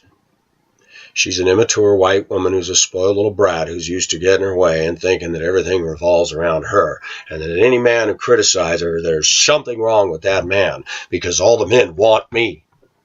That's not biblical thinking. That little butt gnat is gone, and I'm very happy. She doesn't belong in my inbox. She doesn't belong in my life. I don't ever want to see her again, and I never will. I have met so many quality women through my channel that it shocks me that they exist. And they're coming out of the United States of America, and some of them happen to be white and black. That's interesting to me. Truth does strange things. When you stand up and be yourself and say the truth, God brings people out of his family all over the place that like you. That's the bottom line. These buttworms and these butt gnats that fly around, get out the fly swatter and get them out of there. I'm going to stick to those that encourage me. I'm going to stick to those that hear my heart and see all my sins and faults and still love me and my channel and encourage me. And I could name all of you. Beanie Boy, Dreamer, Larissa, Venus Star, Deshaya, Blazing, Schultz, many of you all. Tony, I unblocked you and you're not showing up, so I don't know what happened. That was a total accident. I was removing some of your comments and I hit block and I'm like, oh crap. And I tried to go in and undo it the way I followed. Somebody sent me a link and I don't know if it worked. I don't know if it worked. So if you feel that I did that on purpose, I'm sorry. If you have a way to communicate to me and tell me how to unblock that so you show up, maybe you got so mad at me you left. I don't know. But I'm not sorry for my views. That's my channel. This is what is really coming out of my heart, and that's why people land here, because you don't see a lot of heart out there. You see a lot of fake and pretension and show-offness. Anybody can get on YouTube, and girls love cameras, let's face it. They love cameras, and they like showing off themselves because they know they got an audience of people that will play right into that. I'm not about that. I'm not about that. And a lot of women like that don't like me because I have just enough femininity in me that I have some of that dynamic in me too, meaning that I know what they are because I like certain feminine things, and I like a woman so much that I've really gotten to know and understand a woman. They don't like a feminine man like me because I can be just as moody and as I can stand right up to them, even as a man, but with the feminine side of me and say, no, lady, you're full of yourself. I know. I can see right through this stuff. That's good. We need men like that. And the women's response to that is, oh, he's a man, he's an idiot. That's not a scholastic argument that'll stand, though. It's lame. So I told you a little bit about my past. I'm not here to play victim about the mother and father that adopted me. That's not what this is about. That I'm a human and I still wish so much that I had a loving family. That I could hug my mother and feel that she loves me, but I don't, and I never will. And those days are gone. I'm surprised they're both still living. They're chain smokers. Their lifestyle habits aren't the most healthy, and I'm amazed sometimes some of the most wretched people continue to hang on for dear life, and those that are really good get taken out. Strange ironies. I do pray that they get saved, but I doubt it'll ever happen. There's too much pride in them. There's too much arrogance. When you have a mother that did the horrible, atrocious things she did to me and my sister, and she'll never even tell me I'm sorry, never sit down and have a candid talk with me without blaming me for all of that, that's an evil, messed up, demon-led woman. I mean, there is no other word for it, no other description. And her own daughter, her own flesh and blood, is a liar. She's deceitful. She'll get information out of somebody and run right back and throw them under the bus. She's a devout Mormon, and she thinks she's going to get to Mormon heaven because she's a good Mormon. They're both going to be in for an absolute rude awakening when they stand before an almighty God. I'm not being malicious when I say this, but that is the only way I can give myself a restful spirit and say, quit getting mad that they're being arrogant and putting you down. And God's going to slam dunk them like a basketball and go, whoosh, depart from me. I never knew you. I'm tired of the junk that's come out of you. Let me show you your life compared to my holy commands. And you thought you could get here through the Mormon church or the Catholic church? Well, I got news for you. You didn't enter in by the sheep gate through the shepherd. Go away. Nobody comes to God on their own terms. Nobody. The Dalai Lama isn't going to do it. Boutros Ghali isn't going to do it. Buddha, Muhammad, Joseph Smith. No. It's through Christ or nothing. Nothing. It talks about in the Bible climbing up over the fence and not going through the gate. And I think of Mormons and Catholics and all these false religions. They think they're going to get there some other way. My mother used to say there's many roads to heaven. No, there isn't. Jesus Christ never said that at all. See, I used to listen to my mother until I realized she was lying to us. She taught us there was Santa Claus. No, there isn't. That was a lie. She told us there's many paths to heaven. Jesus says, I am the way, the truth, the life. No man cometh to the Father but by me. Broad is the road that leads to destruction. Many there be that enter on it. Narrow is the road. It says the road, not many roads. We're talking grammatical context here. Narrow is the road to eternal life. Few there be that find it. It didn't say narrow are the roadways or the pathways. And listen to a secular world to say the stuff out of their mouth like they're ones that are in authority that have never read the Bible, never studied the Bible, never studied theology, but they're experts on God. Have you noticed that white women in America are experts on God? And most of them have never read the Bible at all?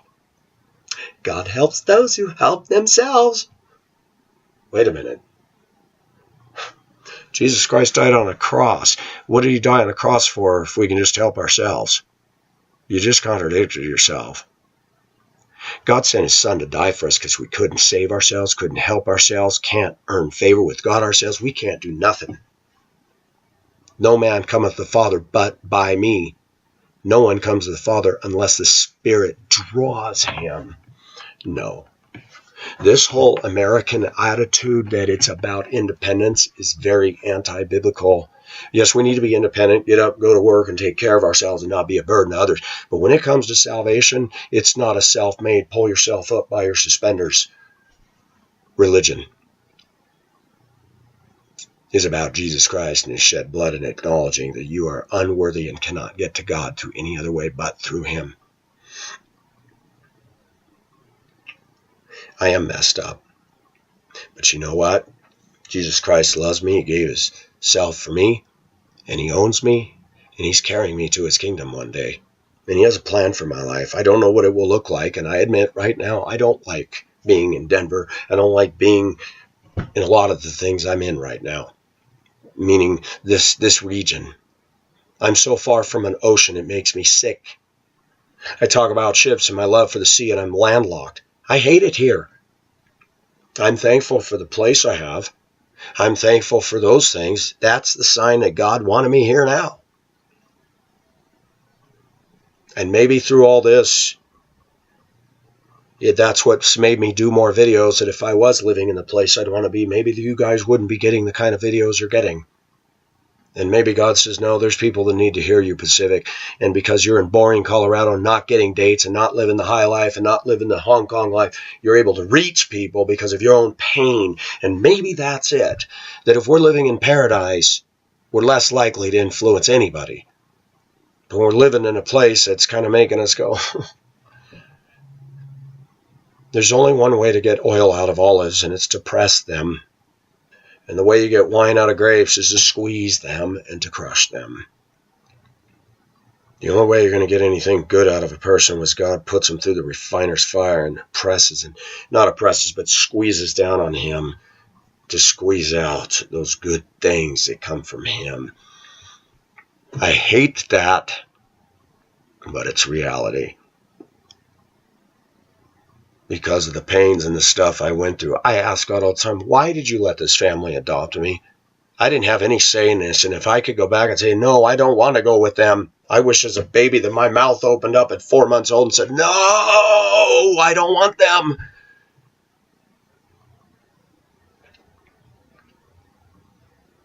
I wish I had a father who worked on a ship, and I wish I had a mother that was loving and sweet and where I felt nurturing and safety and security. I've gone through my whole life not feeling security. I lived my life on a strand of thread that could go and dropped. I have no family to rescue me. I have nobody to rescue me. I literally have to depend on God. And you know what's scary about that is most Christians say, oh, I trust in Jesus. No, you don't. You got all this family around you and husbands that take care of you. Give me a break. Let's take all that away and see if you trust in God. I don't have any props. None. Eric, it's not quite 4 hours, but I got to get ready. And I agree with you. I think Cosby screwed up. But I think a bunch of stupid little women are suddenly trying to bring a man down. And that's a lot of today's American women for you. You didn't say anything about this how many years ago, and now you're all coming out of the woodwork? There's something wrong with you chicks. I'm tired of all this baloney that, well, maybe they were scared. For 40 years, I was scared of my mother until I hit my low 30s, and I finally woke up as a man and said, you know what? I'm taking control of this. No, mother, you're wrong. And here's my letter, and here's what I remember. Here's when you went in my room and smashed up things for no due cause. I mean, come on, man. Get a grip. Pull your head out of your butt and take a look at yourself, because you are in the wrong here. I know I was not an easy child to raise, but I was a child. How does that justify you as an adult, your behavior? Did you get control of your emotions? Did you show leadership skills? Did you show love and nurturing? No, you did not. You bought me toys. You gave me a roof over my head, but you were abusive as hell, Mom. Don't tell me about God. Don't tell me about spirituality. I didn't see the grace of God demonstrated by you ever once in your life. I didn't see the love of God demonstrated. I did not get my relationship with God from your influence. No, because of the abuse you put me through, I realized I was worthless, and unfortunately, you weren't the one that was mentoring to me about faith in God. God himself loved me enough to say, I'm going to save that boy. Because his mother ain't. This is Pacific signing off. Bye-bye.